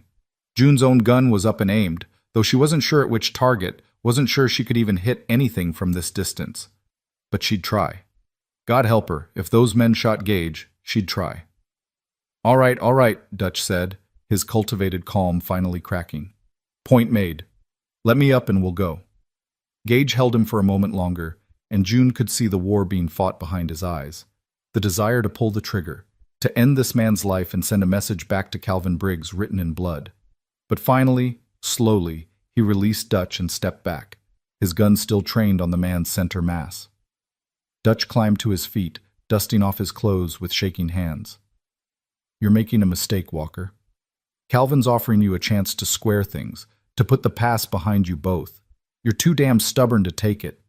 The past can't be put behind me, not as long as Calvin Briggs draws breath. Now get on your horse and ride before I change my mind about letting you leave. Dutch mounted up, his two companions still keeping their guns on Gage, and for a moment June thought it was going to go bad, thought someone was going to shoot, and then everyone would shoot and Gage would die, and she'd be alone again. But Dutch just nodded once, almost respectfully, and turned his horse. You'll be seeing us again, Walker. Calvin doesn't take no for an answer. Then he can come himself, Gage replied. I'll be waiting. The three riders spurred their horses and headed back the way they'd come, dust rising in their wake. Gage stood watching until they crested the ridge and disappeared, and only then did he lower his gun. June saw his hand trembling, saw his shoulders sag as the adrenaline started to drain away. She was out of the house and at his side before she'd consciously decided to move, her hand finding his arm, her touch grounding him back in the present. Gage, she said softly, come inside. He looked at her, and the anguish in his eyes was so raw, so exposed, that June felt her heart break for him all over again. They found me, he said, his voice hollow. I thought I was far enough away, thought I'd buried myself deep enough that they'd never find me, but they did. Who are they? Who's Calvin Briggs really, beyond what you already told me? Gage holstered his gun and ran both hands through his hair, the gesture one of profound exhaustion. Come inside. I'll tell you everything. You deserve to know what you've gotten yourself into by being here. They went into the house, and June guided Gage to the table, poured him a glass of whiskey from the bottle he kept in the cupboard but never touched, and sat down across from him. He stared at the whiskey for a long moment before taking a drink, and when he spoke, his voice was distant, detached. Calvin Briggs started out small, robberies, hold-ups, the usual outlaw business. But he was smart, smarter than most men in his line of work. Instead of just stealing and spending, he started building an organization. Recruited men who were good with guns, men who didn't mind getting their hands dirty. Started running protection rackets, taking cuts from other outlaws' operations, eliminating anyone who wouldn't pay or wouldn't cooperate. June listened, her hands wrapped around her own glass of water, her eyes never leaving Gage's face. By the time the Rangers got interested, Calvin controlled half the criminal activity between San Antonio and El Paso. We couldn't touch him. Every time we got close, witnesses would disappear or change their stories. Evidence would vanish. Lawmen who asked too many questions would end up dead in alleys. He had people everywhere, bought and paid for. But you kept after him, June said. I kept after him, became obsessed with it, if I'm being honest. Emma used to beg me to let it go, to let someone else handle it, but I couldn't. I'd seen what Calvin did to people. The families he destroyed, the lives he ruined. I wanted to be the one to bring him down. Gage took another drink, and June saw his hand shake as he set the glass down. I got close, too. Closer than anyone had gotten before. Found out about a meeting he was supposed to attend, set up an ambush. But someone tipped him off. Someone in the Rangers, we never found out who. Calvin didn't show, but he sent a message. He sent his men here. To your family, June whispered. I was 2 days right away when it happened. 2 days. If I'd been here, if I'd just been here. You would have died with them, June interrupted firmly. That's all that would have changed. You said it yourself. Calvin sent multiple men. You're good with a gun, but you're not invincible. They would have killed you too. Maybe that would have been better. Don't say that. June reached across the table and grabbed his hand, squeezing hard. Don't you dare say that. Emma wouldn't have wanted you to die with her. Your children wouldn't have wanted that. They'd want you to live, to remember them, to what? Gage's voice cracked. To avenge them? Because I couldn't even do that. I quit the Rangers and I came back here and I rebuilt this house, and I've spent 3 years doing nothing but existing. Not living, just existing. While Calvin Briggs continues to hurt people, continues to destroy lives. June was quiet for a moment, thinking about Blake Harker and his friends, about Sheriff Dugan who'd stood by and done nothing, about all the people in Sweetwater Creek who'd watched her get beaten and turned away. She understood the desire for justice, for vengeance, for making the people who hurt you understand what they'd done. What did they want? She asked. Dutch and those other men, what does Calvin want from you? I don't know. Dutch said Calvin wanted to talk, wanted my help with something. But Calvin doesn't ask for help unless he's desperate, and I can't imagine what would make him desperate enough to reach out to me. It's a trap, June said with certainty. It has to be. He wants to finish what he started, wants to make sure you're not going to come after him again. Probably. Gage stood and moved to the window, staring out at the darkening landscape. Or maybe he really does need something.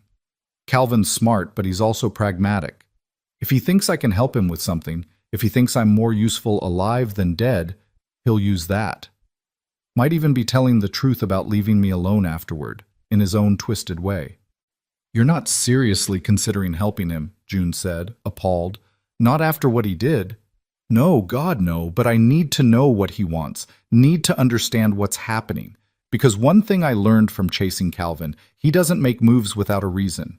If he sent men here, if he's willing to risk contact with me, something big is happening. June stood and crossed to where Gage stood, positioning herself so she could see his face. What are you going to do? I don't know yet, but I know one thing. I won't let what happened to Emma and the kids happen to you. I won't lose someone else because I wasn't careful enough, wasn't smart enough, wasn't prepared enough. Gage, no, listen to me. He turned to face her fully, his hands coming up to grip her shoulders gently but firmly. You need to leave, tomorrow. I'll give you money, enough to start over somewhere far from here, somewhere Calvin and his men will never find you. You can go to California, Oregon, hell, even back east if you want, but you can't stay here, it's not safe. I'm not leaving, June said flatly. June, I'm not leaving, she repeated, more forcefully this time. I've run before, Gage. I've hidden and hoped and prayed that if I just kept my head down, everything would be fine. And you know what? It doesn't work. Bad men find you anyway. Bad things happen anyway. The only difference is you're alone when they do. I'm trying to protect you. I know, and I'm grateful. But I'm not some fragile thing that needs to be locked away in a tower. I'm a grown woman who survived things you can't imagine, and I'm telling you right now, I'm staying. We face this together or not at all. Gage stared at her, and June watched emotions chase each other across his face.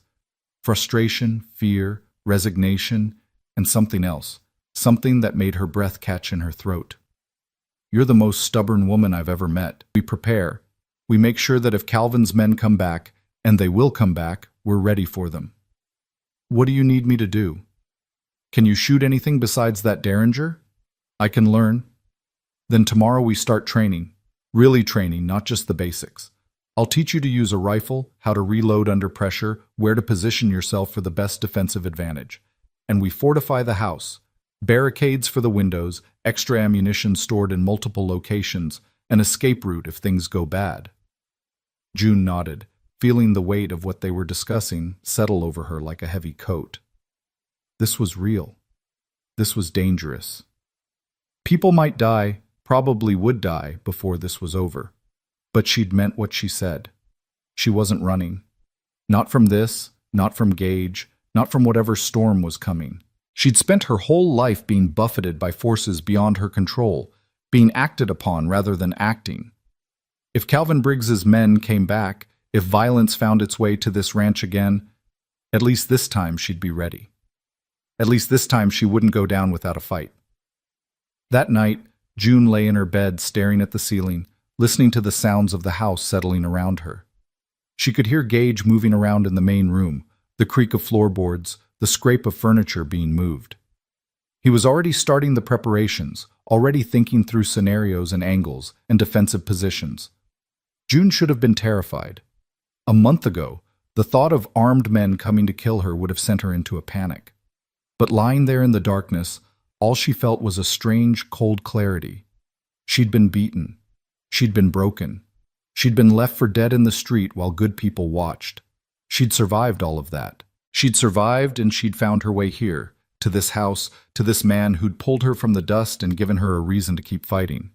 Whatever came next, whatever darkness Calvin Briggs brought with him, June would face it standing up.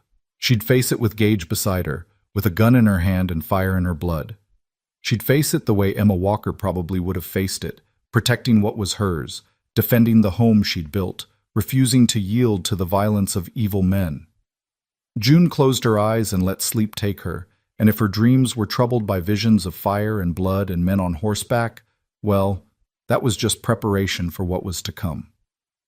The next morning dawned cold and clear, with frost on the ground and their breath visible in the early morning air. June found Gage already outside, setting up targets at various distances from the house. He'd pulled out a rifle she hadn't seen before, a Winchester repeater, well-maintained and clearly familiar to his hands. "You ready?" he asked as she approached, the derringer tucked into her waistband and a shawl wrapped around her shoulders against the chill. "Ready," June confirmed. For the next several hours, Gage put her through her paces. He showed her how to hold the rifle, how to sight down the barrel, how to compensate for distance and wind. He taught her to load and reload, to clear jams, to make every shot count because in a real fight, you didn't get second chances. June's shoulders ached from the rifle's kick. Her hands cramped from gripping the stock. Her ears rang from the gunshots. But she kept at it, kept practicing, kept improving until she could hit a man-sized target at 50 yards more often than not. "Good," Gage said as she hit the target 3 times in a row. "That's good. You're a natural at this." "My father taught me to shoot squirrels when I was young," June said, lowering the rifle. "Said a woman should know how to feed herself if she needed to. Never thought I'd be using those lessons to shoot at people. Let's hope you don't have to. But if Calvin's men come back, if things go bad, I need to know you can defend yourself." Gage took the rifle from her and ejected the remaining rounds. "There's something else we need to talk about." June waited, sensing from his tone that whatever was coming wouldn't be pleasant. "If things get really bad, if it looks like they're going to overrun us, I need you to run. There's a trail that leads north from the back of the property, through the hills. Follow it about 5 miles and you'll hit the main road to Red Rock. From there you can get to the marshal, get help." "I'm not running while you stay behind to die," June said firmly. "I'm not planning on dying. But if it comes to that, I need to know you'll be safe." "That's non-negotiable, June." "Then we'll make a deal," June countered. "If things get that bad, we both run. Together. I won't leave you behind any more than you'll leave me behind." Gage opened his mouth to argue, then seemed to think better of it. "You really are the most stubborn woman I've ever met." "I prefer determined," June said with a small smile. "Stubborn sounds so negative." Despite everything, the danger, the fear, the knowledge that violence was coming, Gage laughed. It was brief but genuine, and June felt a warmth bloom in her chest at the sound. They spent the rest of the day fortifying the house.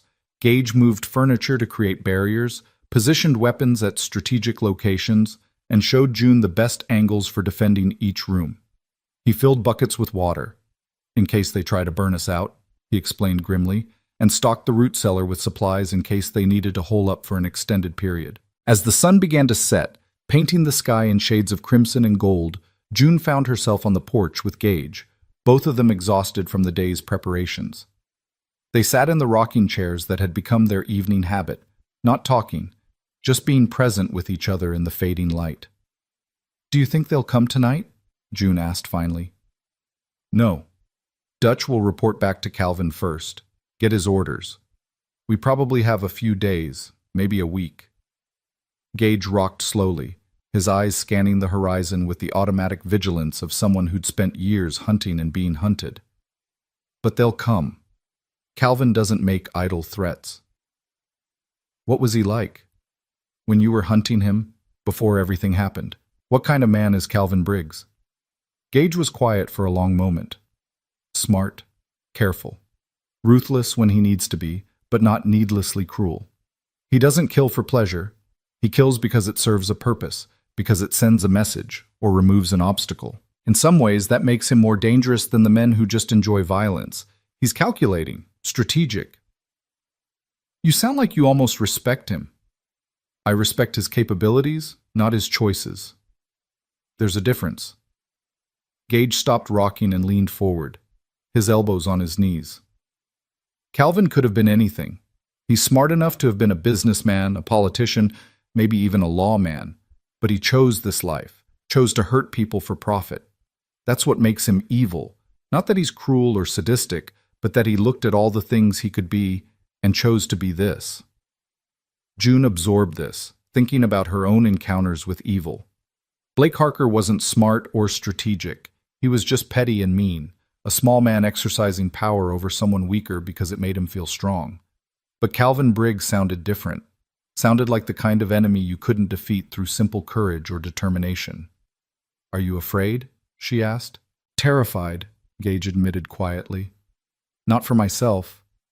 I stopped being afraid of dying 3 years ago. But for you. The thought of losing you the way I lost them." His voice caught. "I don't think I could survive that twice." June reached over and found his hand, lacing her fingers through his. "Then don't lose me. We'll fight together, survive together, and when this is over, we'll figure out what comes next. Together." Gage squeezed her hand, and they sat like that as the sun disappeared and the stars began to emerge.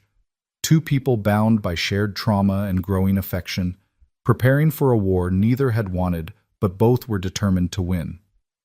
The peace had lasted 3 weeks and 4 days. Now, as night fell over the ranch and somewhere out in the darkness Calvin Briggs's men planned their next move, June and Gage prepared for whatever came next. They'd been broken before, both of them, shattered by violence and loss. But broken things, June had learned, could be made stronger in the mending, and she and Gage, wounded and scarred and still healing, were about to discover just how strong they'd become. The war was coming, but this time, June wouldn't be beaten in the street while people looked away. This time, she'd stand and fight, and God help anyone who tried to bring her down. The attack came on the 5th night, just after midnight, when the moon hung fat and yellow in the Texas sky. June had been sleeping fitfully, her dreams populated by shadows and fire, when the first shot shattered the window of her bedroom and sent glass spraying across her bed.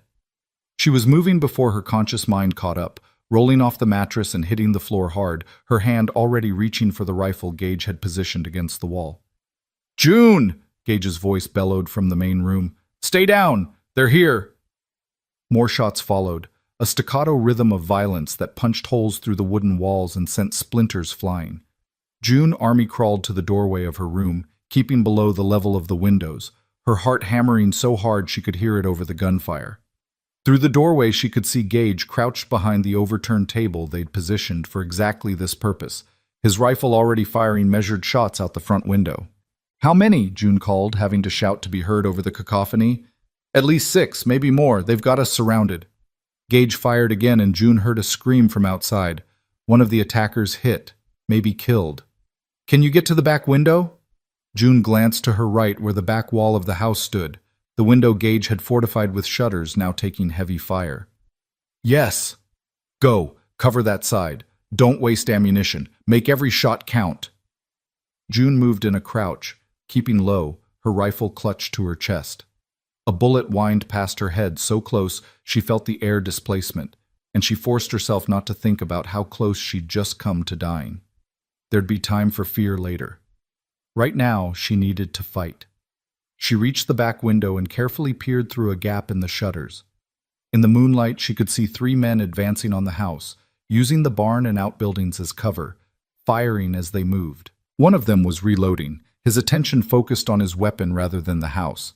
June took a breath, steadied the rifle against her shoulder the way Gage had taught her, and squeezed the trigger. The recoil slammed into her shoulder, and the rifle's report was deafening in the enclosed space, but she saw the man with the gun jerk backward and fall. Her first real shot at another human being, and she'd hit him. She should have felt something: horror, guilt, remorse. Instead, all she felt was a cold satisfaction and the immediate need to find her next target. "That's it, June!" Gage shouted from across the room. "Keep them pinned down!" The 2 remaining men at the back had found cover, but June could see them, could see the edges of their bodies behind the water trough and the corner of the barn. She fired twice more, not hitting but forcing them to keep their heads down, buying time. From the front of this house, Gage's rifle cracked repeatedly, each shot deliberate and controlled. June risked a glance in his direction and saw him moving between windows with fluid efficiency, never staying in one place long enough to make an easy target. This was what he'd been before: a Texas Ranger, a hunter of men, someone who'd survived through skill and speed and sheer determination. 3 years of relative peace hadn't dulled those instincts one bit. "June, reload!" Gage called. "And get ready to move. They're going to try to rush us." June's hands shook slightly as she ejected the spent cartridges and fed new ones into the rifle's magazine. She'd practiced this motion dozens of times over the past 5 days, but doing it with bullets flying and death waiting outside was entirely different from doing it in the afternoon sun. She finished reloading just as one of the men at the back broke from cover, running low and fast toward the house. June tracked him with her rifle, led him slightly the way Gage had taught her, and fired. The man stumbled but kept coming, and June fired again. This time he went down hard and stayed down. "Good shot!" Gage's voice held approval despite the circumstances. "But we've got a problem. They're trying to flank us on the east side. I need you to—" His words were cut off by a new sound, the sharp crack of breaking wood from the direction of the root cellar. June's blood turned to ice. They'd talked about this possibility, about attackers trying to get into the house through the cellar entrance rather than coming through the doors or windows. "Gage, the cellar!" "I hear it. Stay where you are. Cover the back." Gage was already moving, grabbing the shotgun he'd positioned specifically for close quarters fighting, heading toward the narrow door that led down to the root cellar. June turned back to her window, her rifle up and ready, trying to watch both her assigned position and Gage simultaneously. The man at the back who'd been pinned behind the water trough was moving again, using his dead companion's body as cover, advancing on the house. June fired and missed, the bullet kicking up dirt 2 feet to his left. She fired again and saw him flinch, saw blood bloom on his arm, but he kept coming. From below the house, June heard the boom of Gage's shotgun, then a scream, then the shotgun again. Whoever had been trying to come up through the cellar wouldn't be trying anything again. But now the man outside was at the back wall of the house, directly below June's window where she couldn't get an angle on him. She heard him moving, heard the sound of something heavy being dragged, a ladder maybe, or a barrel to stand on. He was going to try to come through the window. June backed away from the shutters, her rifle aimed at chest height, waiting. Her hands were steady now, her mind crystal clear in a way it hadn't been since before the beating in Sweetwater Creek. She wasn't afraid. She was ready. The shutters exploded inward, blown apart by a shotgun blast from outside, and the man came through the opening head first, his gun raised. June fired without hesitation, the rifle bucking in her hands. The man's head snapped back and he fell backward out the window, dead before he hit the ground. "June!" Gage was back in the main room, his shotgun discarded in favor of his rifle again. "You all right?" "I'm fine. One came through the window. He's dead." "Good. We're down to 3, maybe 4 of them left, but they're going to try something desperate now. Stay alert."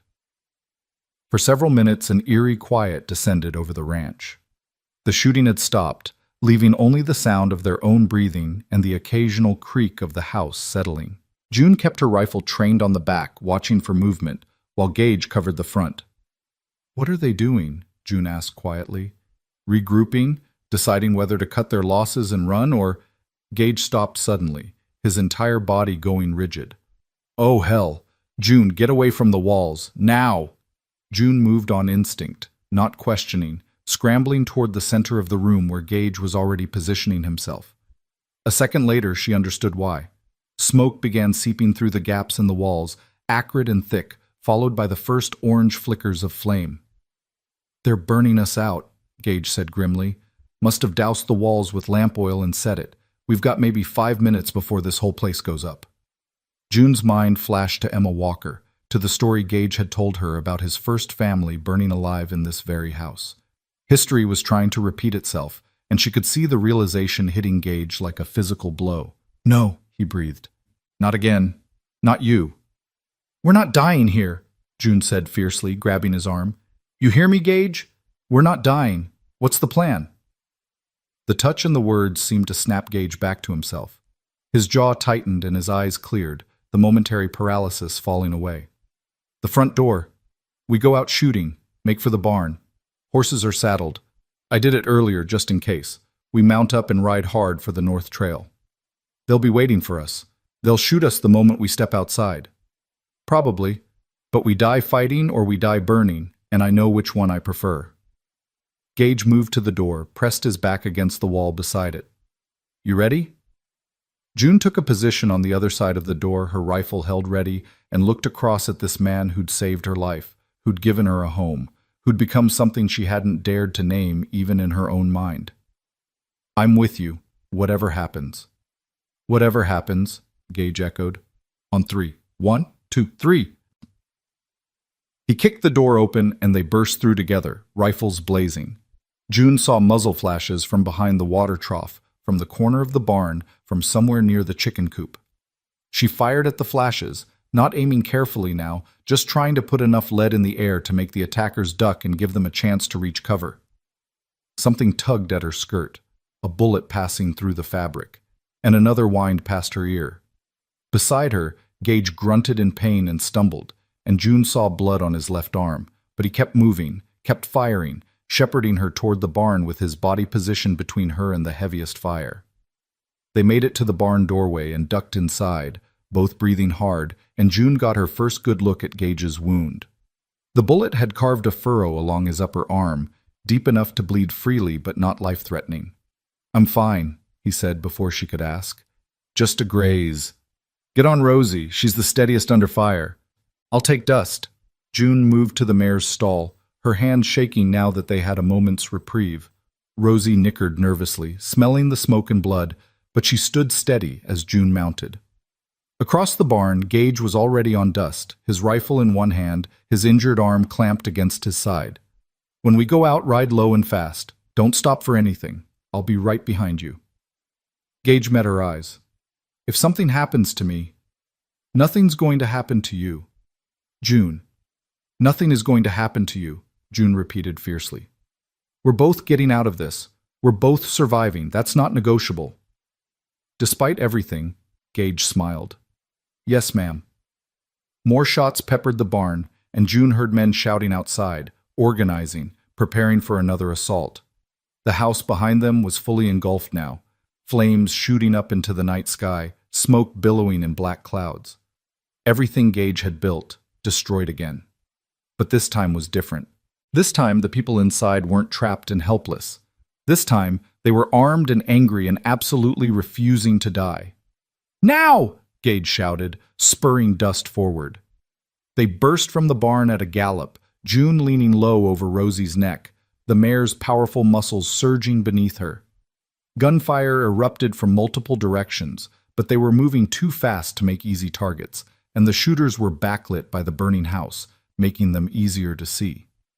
Gage's rifle cracked twice, and June saw a man spin and fall. She fired one-handed, the rifle awkward from horseback, but she didn't care about accuracy now. She just wanted to make the attackers think twice about standing up to shoot. They cleared the main yard and hit the trail heading north, the path Gage had shown her during their preparations. Behind them, the shooting was fading, but June didn't slow down. She kept Rosie at a full gallop, trusting the mare to navigate the moonlit trail, trusting Gage to follow. They'd ridden maybe a quarter mile when June heard hoofbeats behind them. Not Gage's horse, but multiple riders giving chase. She risked a glance back and saw 3 men on horseback, outlined against the glow of the burning ranch, pushing their mounts hard. "They're following!" June shouted. "I know! Keep going!" Gage had pulled alongside her, and even in the moonlight, June could see blood staining his entire left sleeve now. The wound was worse than he'd admitted, or the hard riding was making it worse. The trail narrowed as it climbed into the hills, forcing them to single file. June took the lead, trusting Rosie to find the safest path, while Gage dropped back to guard their rear. She heard him fire twice more, heard one of the pursuing horses scream and stumble, heard men cursing. The trail twisted and turned, following the contours of the landscape, and June had to focus all her attention on not getting thrown or running into low-hanging branches. Behind her, she could hear Gage's labored breathing, could sense him struggling to stay mounted. "There!" Gage called out. "The rock's on the right! Pull in there!" June saw what he meant. A jumble of large boulders that formed a natural fortress of sorts, with enough space behind them for the horses but defensible from a few positions. She guided Rosie into the shelter and dismounted quickly, her rifle already coming up. Gage pulled in beside her and half fell from his horse, catching himself against Dust's saddle. Up close, June could see how much blood he'd lost, could see the pallor of his skin and the way his hands shook. "I'm fine," he said automatically. "You're not fine. Let me look at it." "No time. There—" Gage stopped, cocking his head to listen. The sound of pursuing hoofbeats had stopped. June strained her ears but heard nothing except the wind in the scrub brush and the heavy breathing of their horses. "Where are they?" she whispered. "Out there. Somewhere. Probably splitting up, trying to flank us or waiting for daylight." Gage slid down the boulder until he was sitting, his rifle across his lap. "We're pinned here. Can't move without them hearing us, and I can't ride much further anyway." June's mind raced through their options. They were 3 or 4 miles from the ranch, maybe 2 miles from the main road where they might find help. Dawn was still hours away. Gage was injured and losing blood. They had limited ammunition. June checked her pockets and found she had maybe 20 rounds left for the rifle. Gage probably had more, but not much. "All right," June said, making a decision. "You stay here.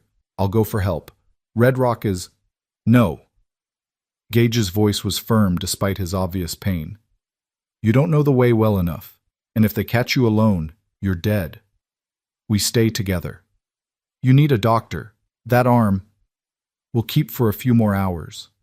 I've had worse." Gage pulled a bandana from his pocket and tied it awkwardly around his wound, using his teeth to tighten the knot. "Come first light, we'll reassess, but right now we dig in and wait." June wanted to argue, wanted to do something other than just sit here while Gage bled, but she recognized the logic of his words. Moving now in the dark with armed men hunting them would be suicidal. So she positioned herself at the edge of their rocky shelter, her rifle aimed out at the darkness, and settled in to wait. Beside her, she could hear Gage's breathing growing more labored, could smell the copper tang of blood on the night air. "Tell me something," Gage said after a long silence. "Something good. Something from before everything went to hell." June thought for a moment, reaching back through her memories for something untainted by loss and pain. "When I was 7, she said quietly, my father took me to San Antonio for the first time. Just the 2 of us. Mama was sick, so it was this special trip. We stayed in a real hotel, ate in a restaurant, walked around the city looking at everything, and there was this street musician playing a fiddle. He was playing the most beautiful music I'd ever heard, and my father gave me a penny to put in his hat." "What did he play?" Gage asked, his voice drowsy. "Shenandoah." "I didn't know the name then, but I learned it later, And for years after, whenever I heard that song, I'd think of that day, of my father's hand in mine, of the sun on my face, of being happy and safe and loved. June's voice caught slightly. That's what I hold on to when things get dark. That memory, that feeling. That's good, Gage murmured. That's real good, June. He fell silent after that, and June listened to his breathing, counting the intervals, making sure they stayed steady. She wanted to check on him more thoroughly, wanted to do something about the blood he was losing, but she didn't dare take her attention off the darkness surrounding them. Hours crawled past. June's eyes burned with the effort of staring into the shadows, her ears straining for any sound that might indicate approaching danger. The temperature dropped as the night progressed, and she wished she'd grabbed a coat before they fled. Wished she could do something to keep Gage warm. Finally, imperceptibly at first, the sky began to lighten in the east. Dawn was coming, bringing with it both hope and danger. They'd be able to see their attackers, but their attackers would be able to see them too. As the gray light strengthened, June saw movement about 50 yards out. A man rising from behind a rock, stretching stiff muscles, clearly thinking the people he was hunting were either long gone or dead. June raised her rifle carefully, sighted on the man's center mass, and hesitated. She'd killed men during the attack on the house, at least 2, probably 3, but those had been in the heat of battle, split-second decisions made in chaos and fear. This was different. This was deliberate, calculated. This was cold-blooded killing, and something in June rebelled against it. "Do it," Gage said quietly from behind her. "He won't hesitate to kill you if the positions were reversed." June knew he was right. These men had burned Gage's house, had tried to murder them both, would try again given the chance. This wasn't murder. This was survival. She squeezed the trigger. The man dropped, and immediately 2 other locations erupted with gunfire. The other pursuers, revealing their positions as they shot at where they'd seen June's muzzle flash. Bullets ricocheted off the rocks around them, spraying them with stone chips. June ducked back into cover and looked at Gage. His face was gray now, his lips bloodless, but his eyes were still sharp. 2 more, he said. Maybe 3, can't quite tell. We can't stay here. You need medical attention. I need to not get shot again more than I need medical attention. Give me your rifle. You reload mine. Gage took her rifle and positioned himself at a different angle, his movements slow but deliberate. June quickly reloaded his rifle, her hands moving through the familiar motions with practiced efficiency. As she worked, she heard Gage fire twice, then grunt with satisfaction. 1 down. Clipped another. Saw him fall back. How many rounds do we have left? Not enough for a prolonged fight. We need to end this soon. Gage handed back June's rifle and took his own. There's a gully about 30 yards to our left. Runs north toward the main road. If we can make it there, we can use it for cover and keep moving, but we'll be exposed for maybe 10 seconds getting to it. 10 seconds is a long time to be a target. You have a better idea? June didn't. She checked her rifle one more time, made sure her pistol was secure in her waistband, and nodded. I'm ready when you are. We go on 3. You run, I'll cover you. When you're safe, you cover me. Understood? Understood. Gage took a deep breath, steadying himself. 1, 2, 3. June burst from cover and ran, her legs pumping, her lungs burning, every second expecting to feel a bullet tear into her back. Gunfire erupted behind her, Gage laying down covering fire, and she heard bullets whining past her head, but she didn't stop, didn't slow down, just ran until she reached the gully and threw herself into it. She rolled, came up with her rifle ready, and saw Gage stumbling toward her, his face a mask of pain and determination. Behind him, she saw a man rise from cover, taking careful aim at Gage's back. June fired without conscious thought, pure instinct driving her actions. The man jerked and fell, and Gage made it to the gully, collapsing beside her with a gasp. Good shot, he managed. Saved my life. We're even now, June replied, helping him sit up. His wound had opened up again during the run, blood flowing freely. Come on, we need to keep moving.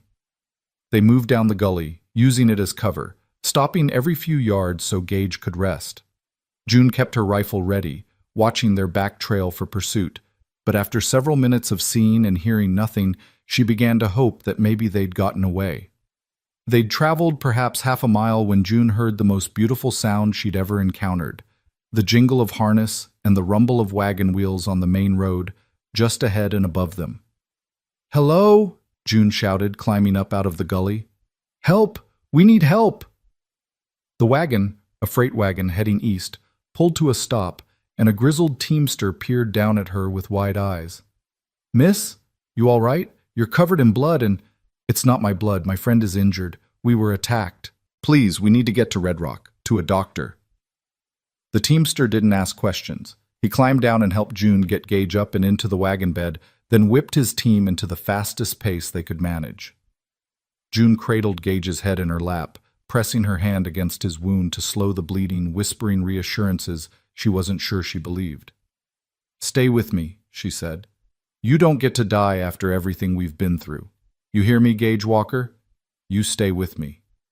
Gage's eyes fluttered open, focusing on her face with obvious effort. "Not dying," he mumbled. "Too stubborn." "That's right, you're too stubborn. We're both too stubborn." June smoothed the hair back from his forehead with her free hand. "Just hold on a little longer." Red Rock appeared on the horizon, its buildings growing larger as the wagon raced toward them. The teamster was shouting now, alerting the town to their approach, and June saw people emerging from buildings, saw a man in a marshal's badge running toward them.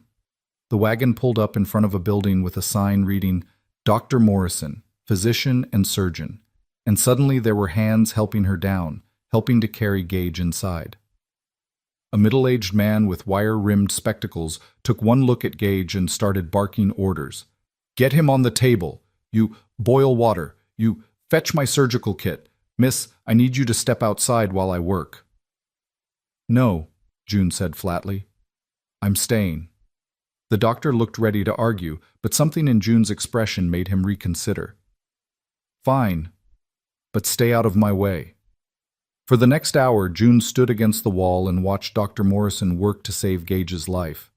He cleaned the wound, probed for bullet fragments, stitched torn flesh back together with small, precise movements. Through it all, Gage drifted in and out of consciousness, sometimes lucid, sometimes delirious, once calling out for Emma before his eyes opened and found June, and he remembered, the grief and guilt flashing across his face before the laudanum the doctor had given him pulled him back under. Finally, the doctor straightened, wiping his hands on a blood-stained cloth. "He'll live. Lost a lot of blood, and there's always a risk of infection, but he's strong and healthy otherwise. He should make a full recovery with rest and proper care."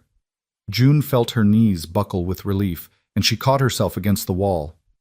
"Thank you. Thank you so much." "Don't thank me yet. That's only half your problem solved." The doctor gestured toward the door where the marshal now stood. "The marshal's going to want to know what happened.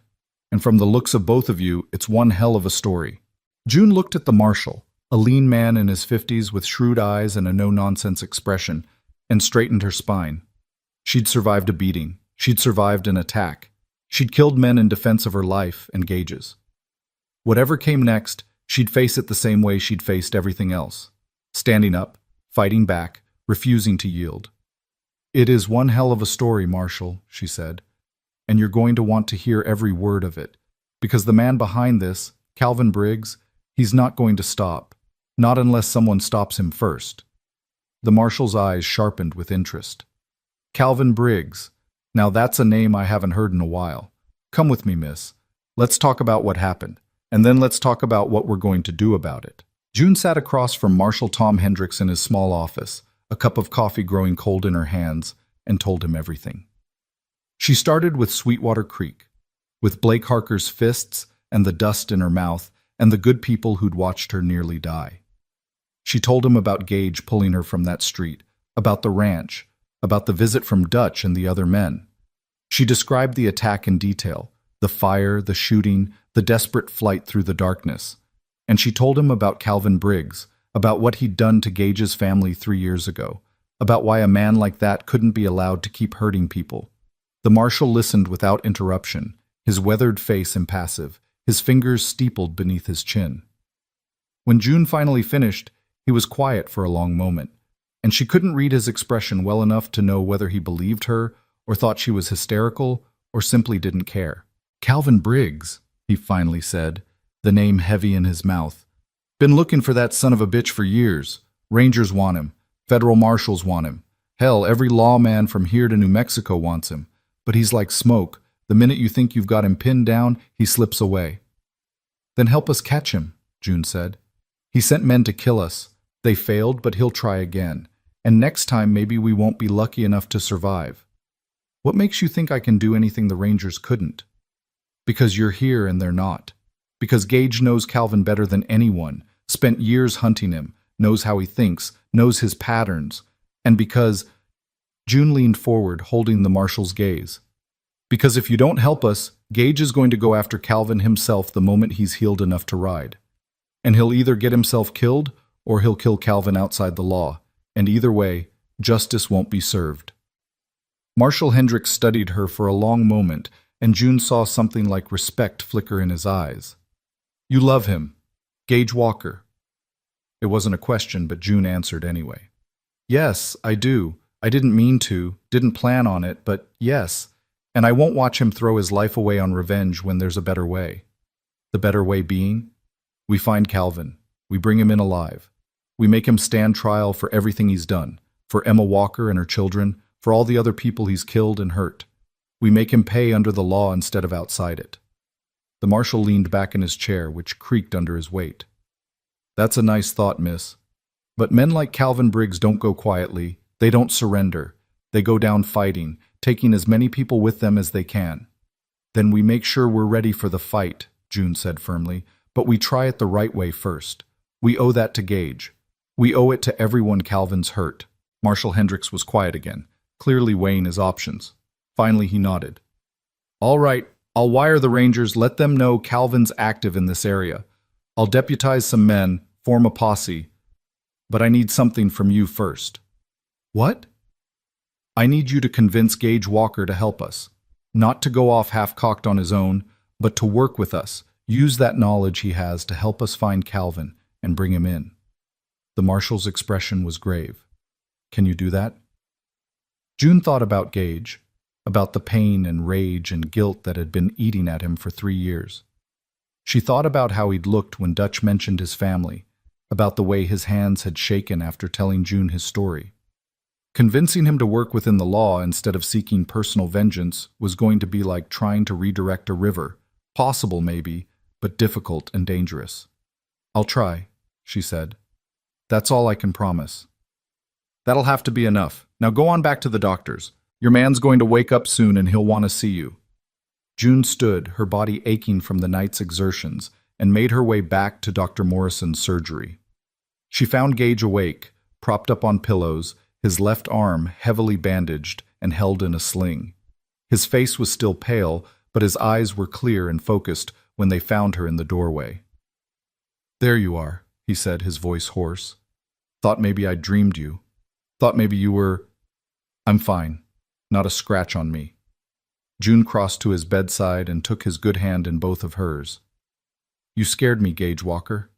When you were bleeding like that, when you passed out in the wagon, I thought, I know. I'm sorry." He squeezed her hand weakly. "Doctor says I'll be fine.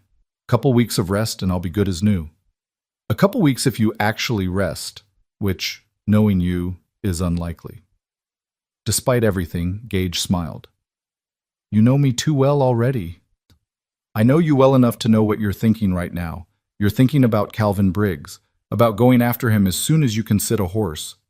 June held his gaze. "Don't." "June, let me finish. I talked to Marshal Hendricks. He's willing to help us, to form a posse, to go after Calvin the right way. But he needs your help. He needs your knowledge of how Calvin operates, where he might be hiding, how to find him." "I work alone," Gage said automatically. "No, you don't, not anymore. You work with me, with the marshal, with people who want the same thing you want, to stop Calvin before he hurts anyone else." June moved closer, her voice dropping. "Emma wouldn't want you to throw your life away on revenge. Your children wouldn't want that. They'd want you to live, to find some kind of peace, to be more than just the man who hunts the man who killed them." Gage's eyes glistened with unshed tears. You don't know what it's like. The anger. The need to make him pay with my own hands. You're right. I don't know exactly what that's like. But I know what it's like to be beaten down and left for nothing. I know what it's like to want to hurt the people who hurt you. June's voice was fierce now. But I also know that living well, surviving and thriving despite what they did, that's the real revenge. That's how we win. Not by becoming like them, but by refusing to let them destroy us. Gage was quiet for a long time, his thumb tracing small circles on the back of June's hand. When he finally spoke, his voice was thick with emotion. When did you get so wise? When a stubborn cowboy pulled me out of the dirt and showed me I was worth saving. June smiled through her own tears. Now I'm returning the favor. Let me help you, Gage. Let us all help you, please. Another long silence. Then almost imperceptibly, Gage nodded. All right. I'll work with the marshal. But June, if Calvin gets away again, if the law fails again, then we'll deal with that when and if it happens. But let's try it this way first. For Emma, for Samuel and Mary, for us. For us, Gage echoed, and something in his expression shifted. A burden lifting, if only slightly. I like the sound of that. Over the next 2 weeks, while Gage healed and regained his strength, Marshal Hendricks worked tirelessly to build his case and his posse. He wired the Texas Rangers, who sent 2 experienced men to assist. He deputized 6 locals who knew the territory and could shoot straight. And he spent hours with Gage, who was still bedridden but could provide invaluable intelligence about Calvin's operations, his known associates, his likely hiding places.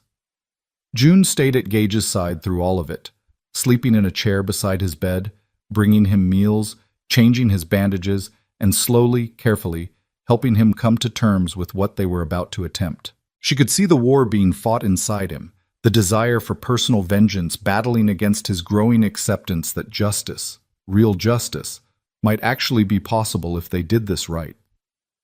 Dr. Morrison's wife, a kind woman named Margaret who reminded June of the mother she'd lost, offered June a room in their home and insisted she eat proper meals and get proper rest. Can't take care of anyone else if you don't take care of yourself first, Margaret said firmly, and June found she couldn't argue with that logic. In the evenings, after the marshal had left and Dr. Morrison had completed his rounds, June and Gage would talk. Not about Calvin or the attack or what was coming, but about smaller things, about their childhoods, their dreams, their fears. June told Gage about her father's farm, about learning to read from her mother's worn Bible, about the loneliness of her marriage to Thomas. Gage told her about growing up in Missouri, about joining the Rangers because he believed in making the world safer, about how Emma had laughed, really laughed, with her whole body, when something struck her as funny. I haven't talked about her like this in years, Gage admitted one evening. Used to hurt too much. But telling you these stories, remembering the good times instead of just the end, it helps. Makes her feel less like a ghost and more like a person I was lucky enough to know. She was lucky to have you too, June said. And wherever she is now, I think she's glad you found someone to keep living for. Is that what you are? Someone to keep living for? June considered the question seriously. I think we're each other's reason. You gave me back my life when Blake Harker tried to take it. And maybe I'm giving you back yours, or at least helping you find a new version of it. We're not replacing what we lost. We're building something different, something that's ours. Gage reached out with his good hand and cupped June's face gently. I love you, June Talbot. I didn't think I'd ever say those words again, didn't think I had any love left in me after losing Emma and the kids. But you brought something back to life in me that I thought was dead forever. June's breath caught in her throat. She'd known, of course, had felt it growing between them over the weeks and months. But hearing Gage say it out loud, hearing the raw honesty in his voice, made it real in a way it hadn't been before. I love you too, she said, and felt the truth of it resonate through her entire being. I love you, Gage Walker, and I'm going to do everything in my power to make sure we both survive what's coming so we can figure out what that love looks like in the daylight, when we're not just surviving but actually living. They kissed then, careful of Gage's injuries, and it was soft and sweet and tasted like hope. When they pulled apart, Both were crying, not from sadness, but from the overwhelming relief of finding each other, of not being alone anymore, of having something worth fighting for, beyond mere survival. On the 15th day after the attack, Dr. Morrison declared Gage fit enough to travel, though he cautioned against anything too strenuous. "No hard riding, no gunfights, no heroics," the doctor said sternly. "That arm's healing well, but you tear those stitches and you'll be right back in my surgery, possibly minus the arm entirely if infection sets in." "I'll be careful, Doc," Gage promised, though June could see the restlessness in his eyes, the need to be doing something instead of just sitting around healing. Marshal Hendricks arrived that afternoon with news. Rangers tracked 3 of Calvin's men to a canyon about 40 miles northwest of here. Wounded men, moving slow, heading for what the Rangers think is Calvin's main camp. "We follow them. We find Calvin." "How many men does he have at the camp?" Gage asked, already mentally preparing for the fight. "Rangers estimate between 12 and 20. Well armed, well positioned. It's not going to be easy." "Nothing about Calvin has ever been easy." Gage stood carefully, testing his balance. "When do we leave?" "Tomorrow at first light. That gives you tonight to rest up, and gives me time to make sure the posse's ready." The marshal looked between Gage and June. "Miss Talbot, I'll arrange for you to stay here in town where it's safe. This is going to be dangerous, and—" "I'm coming with you," June interrupted. "Absolutely not," Gage and the marshal said simultaneously. June crossed her arms and fixed them both with a look that would have cowed a lesser man. "I can shoot. I can ride. I've already killed 3 of Calvin's men defending Gage and myself. I'm not staying behind like some delicate flower while you men ride off to risk your lives." "June, this is different from defending the ranch," Gage said, his voice gentle but firm. "This is going to be an all-out assault on a fortified position. People are going to die. I won't risk losing you. And I won't sit here wondering if you're alive or dead, wondering if I could have helped, wondering if my absence made the difference between success and failure." June moved closer to Gage, her voice dropping. "You said we're each other's reason for living. That means we face the dangerous things together, not separately. You don't get to protect me by leaving me behind. That's not how this works." Gage looked at the marshal helplessly. "A little support here would be appreciated." "Don't look at me. My wife would skin me alive if I tried to tell her she couldn't do something because it was too dangerous." Marshal Hendricks shrugged. "Besides, Miss Talbot's right. She's proven she can handle herself in a fight, and we need every gun we can get if we're going up against 20 of Calvin's men." "This is insane," Gage muttered, but June could see him weakening. "This is partnership," June corrected. "This is what it means to stand with someone. You said I'd stand with you, Gage. Let me." Gage closed his eyes, clearly fighting an internal battle. When he opened them again, June saw resignation mixed with pride. "Fine, but you stay close to me. You follow my orders without question. And if I tell you to run, you run. Agreed?" "Agreed," June lied, knowing full well that if it came down to it, she'd do whatever was necessary to keep Gage alive. Orders be damned. They set out at dawn the next morning, a force of 12 in total. Marshal Hendricks led, with the 2 Rangers flanking him. Gage rode beside June, his rifle across his saddle, his injured arm still in a sling, but otherwise looking stronger than he had in days. The 6 deputized locals brought up the rear, good men all, according to the marshal, men who understood the stakes and were willing to risk their lives to bring Calvin Briggs to justice. They rode through country June had never seen before, following trails that wound through arroyos and over mesas, the landscape growing progressively more rugged and remote. This was outlaw country, the marshal explained, places where a man could disappear if he knew the land, where posies rarely ventured because the terrain was too dangerous and the likelihood of ambush too high. "Calvin knows we're coming," Gage said as they rode. "Dutch would have reported back after the attack failed.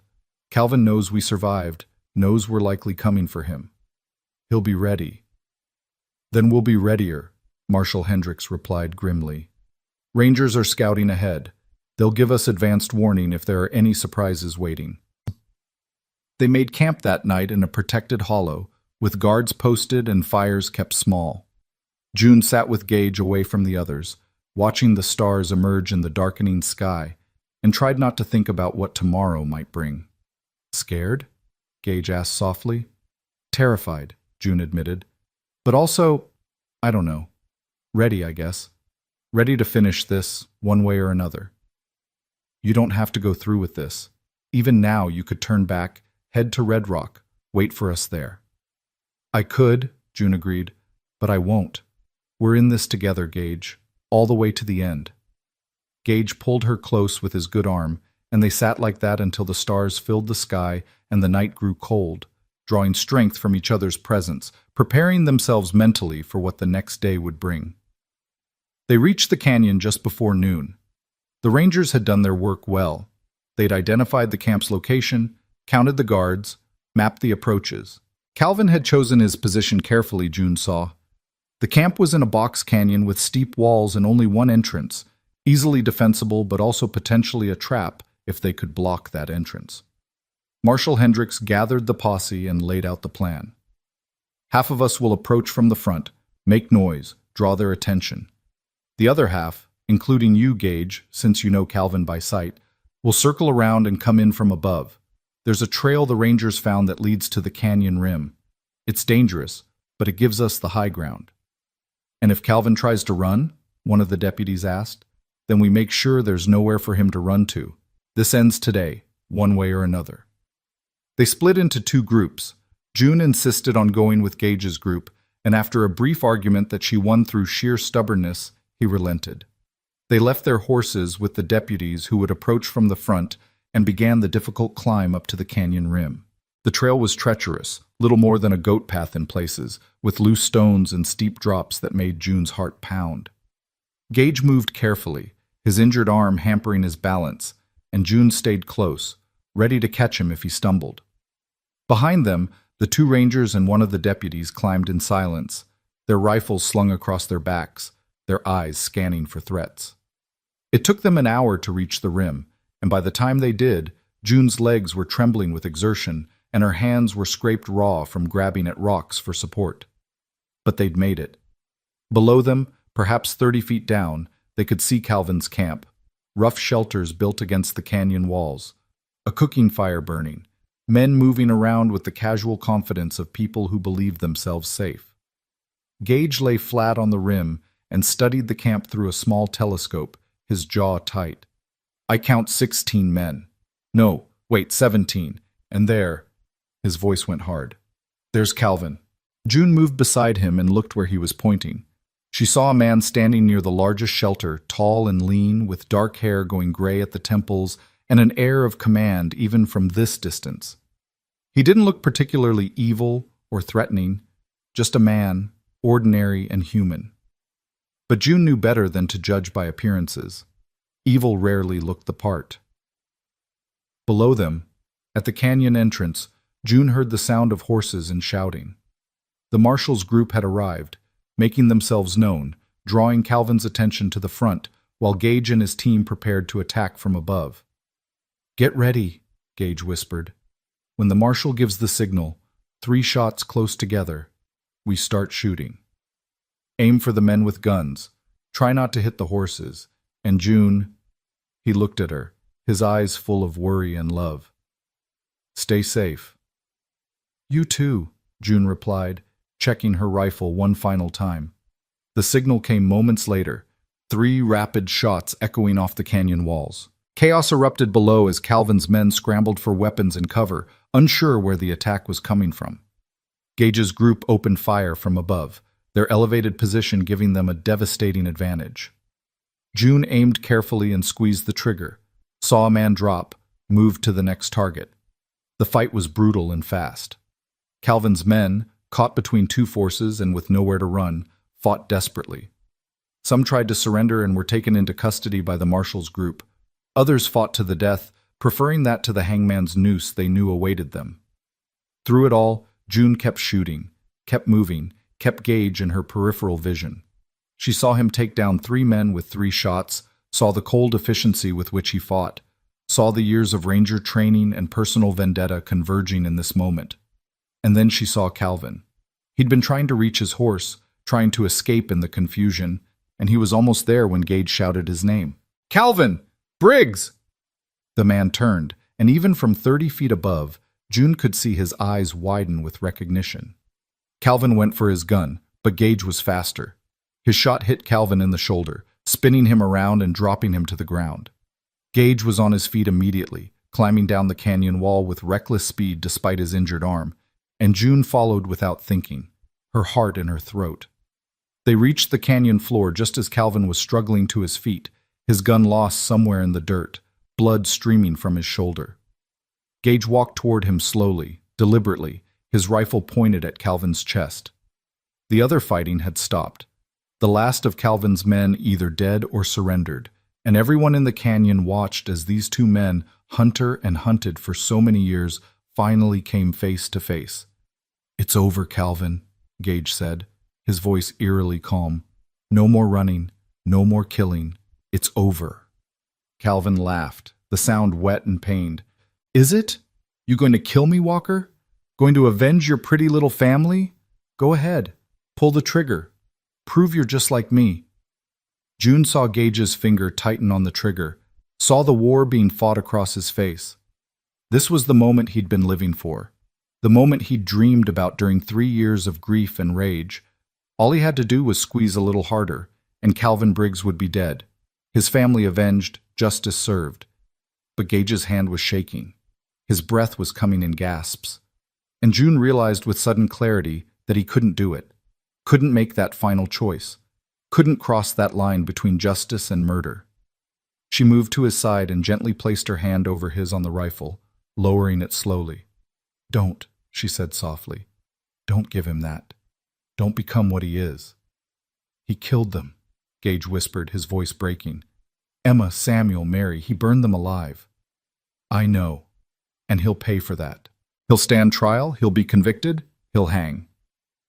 But not like this, not murdered in the dirt like he murdered them. They deserve better than that. You deserve better than that." Gage looked at her, tears streaming down his face, and June saw the moment he let go. Let go of the revenge, let go of the rage, let go of the burden he'd been carrying for 3 years. His rifle dropped to his side and he sagged against her, sobbing like a child. Marshal Hendricks moved in quickly, pulling Calvin to his feet and binding his hands. "Calvin Briggs, you're under arrest for murder, arson, robbery, and about 24 other charges. You'll stand trial in Austin, and God have mercy on your soul, because I sure as hell won't." Calvin stared at Gage as the marshal led him away, and there was something like respect in his eyes. "You were always the best of them, Walker. The only one who ever really came close to catching me. Guess you finally did." Gage didn't respond. He just held on to June and cried, purging years of pain and guilt and rage, while around them the marshal's men secured the prisoners and tended to the wounded. The battle was over. Calvin was captured. Justice would be served. But more importantly than any of that, Gage Walker had chosen life over death, healing over revenge, love over hate. And that, June knew, was the real victory. The trial took place 6 weeks later in Austin, with half of Texas seeming to turn out to watch Calvin Briggs finally face justice for his crimes. June and Gage attended every day, sitting in the front row, holding hands while witness after witness testified to Calvin's brutality, his crimes, his absolute disregard for human life. When Gage took the stand and told the story of his family's murder, there wasn't a dry eye in the courtroom. The jury deliberated for less than an hour, guilty on all counts. The judge sentenced Calvin to hang, and as he was led from the courtroom, he caught Gage's eye one final time. "For what it's worth," Calvin said, "I'm sorry about your family. That was Dutch's idea, not mine. If I'd known—" He shrugged. "Well, it doesn't matter now, does it?" Gage just nodded, and June saw that he'd meant what he said in the canyon. He'd let it go. Not forgotten, he'd never forget Emma and his children. But he'd released the need for personal vengeance, had found a kind of peace in seeing justice actually work the way it was supposed to. They stayed in Austin for the hanging, both of them feeling like they needed to see it through to the very end. When Calvin dropped through the trap and the doctor pronounced him dead, Gage let out a long, shuddering breath and turned to June. "It's done," he said simply. "It's finally done." They left Austin the next morning, heading back toward Red Rock and the life they'd begun building together. The ranch was gone, burned to the ground by Calvin's men, but Gage had land elsewhere, a smaller piece of property he'd bought years ago as an investment and never developed. It was north of Red Rock, in pretty country with good water and better soil, and as they rode toward it, June felt something she hadn't felt in years, genuine excitement about the future. "We'll build a new house," Gage said as they traveled. "One that's ours, without any ghosts, without any painful memories. We'll start fresh." "I'd like that," June replied, "though I have to say I've gotten rather attached to sleeping indoors. Maybe we could hurry the building process along." Gage laughed, really laughed, with joy and lightness, and June realized it was the first time she'd heard that sound from him. "Tell you what, we'll stay at the hotel in Red Rock while we build.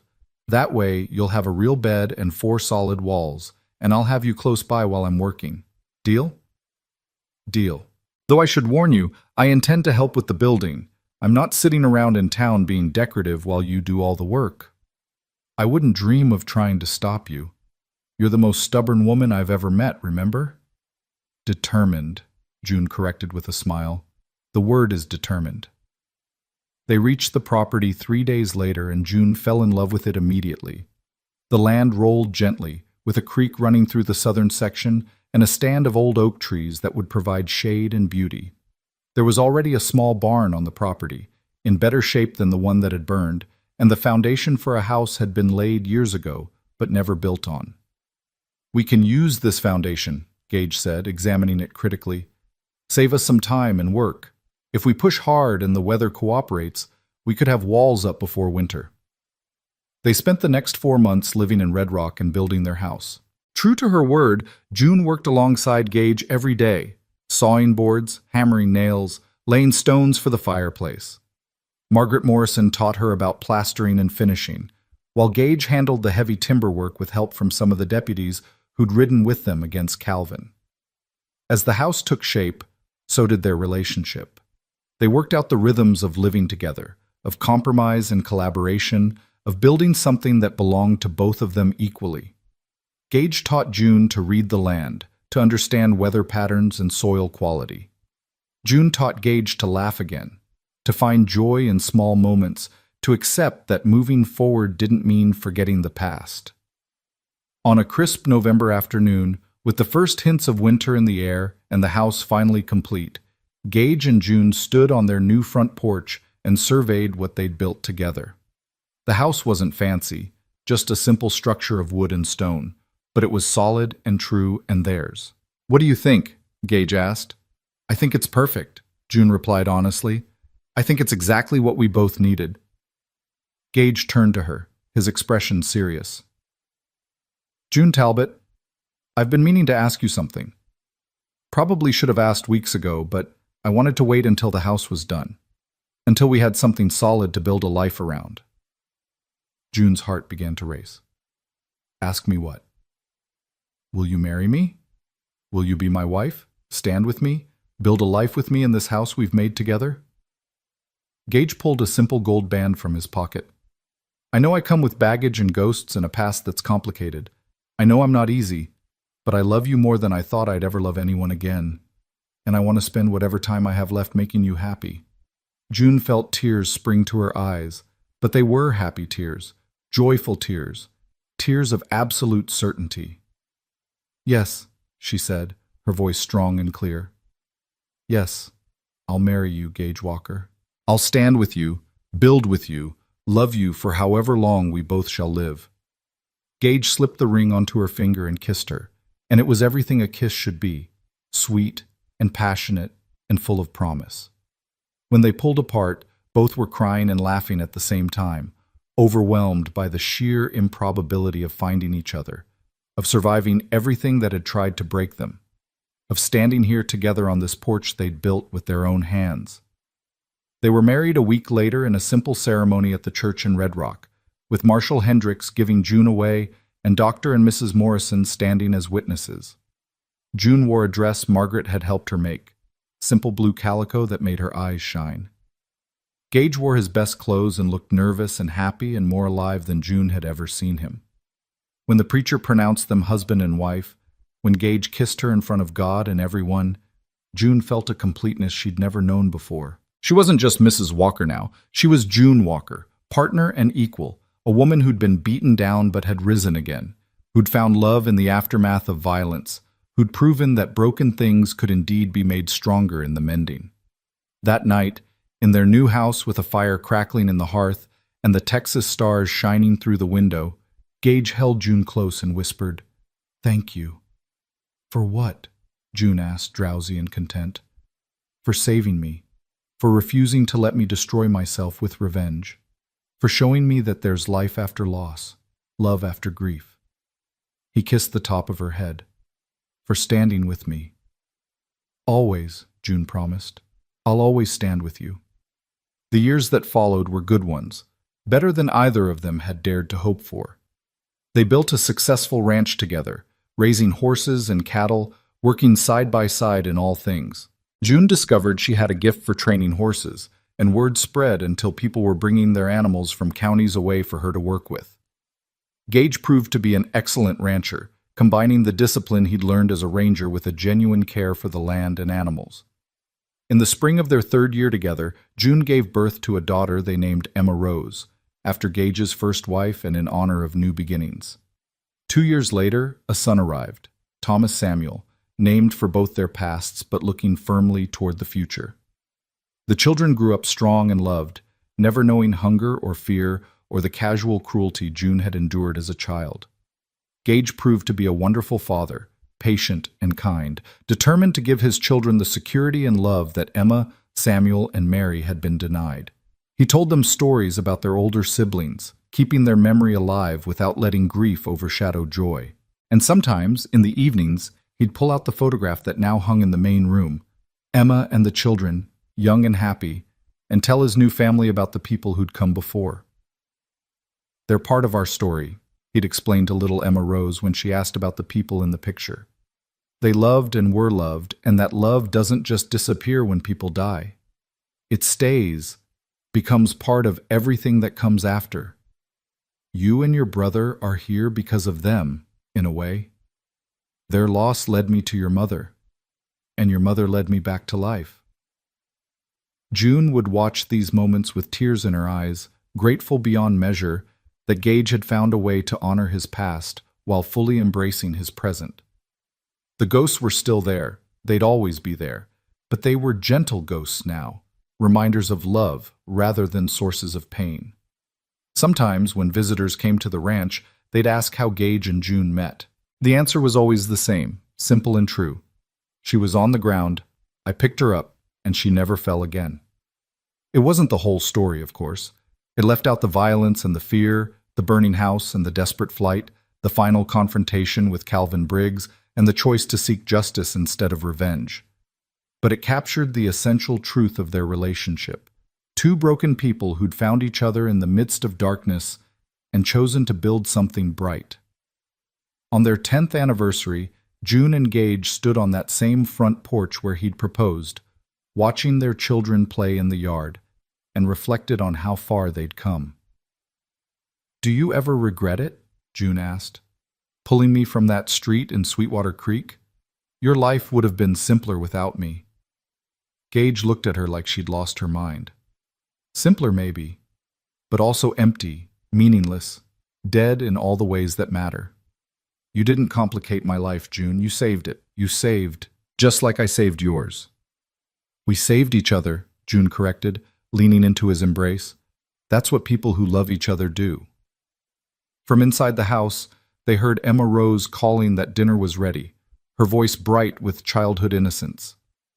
Thomas Samuel came running from the barn, covered in dust and hay, reporting excitedly about a new foal that had been born that morning.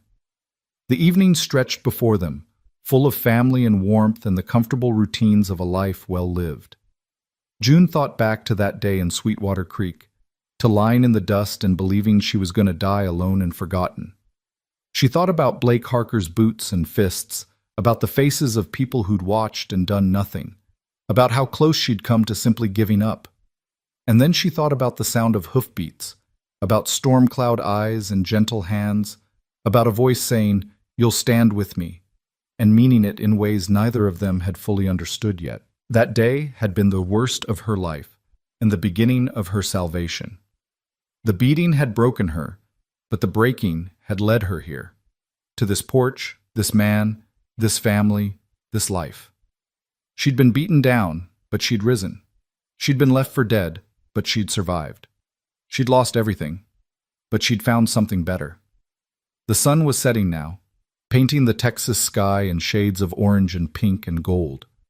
June watched it, Gage's arm around her waist, their children's laughter floating from the house, and felt a profound sense of peace. She'd faced the darkness and come through it. She'd stood when the world tried to keep her down. She'd loved when it seemed impossible to love again. She was June Walker, survivor, fighter, wife, mother, woman who'd been beaten but never broken. And every breath she took, every moment of joy she experienced, was a victory over every person who'd ever tried to make her feel like less than she was. Blake Harker had tried to destroy her in that Sweetwater Creek street. Calvin Briggs had tried to finish the job. Both had failed. And June knew, with absolute certainty, that she would never fall again. She would stand, with Gage beside her, with her children around her, with her head high and her spine straight, for all the days of her life. The woman who'd been beaten in the dust was gone. In her place stood someone stronger, wiser, more complete. Someone who knew her own worth and refused to let anyone diminish it. Someone who'd learned that true strength wasn't about never falling down. It was about getting back up, about choosing to keep going, about refusing to let the cruelty of others define your story. June Talbot had fallen, but June Walker would stand forever. And that, she thought as Gage kissed her temple and Emma Rose called them in for dinner, was the best revenge of all.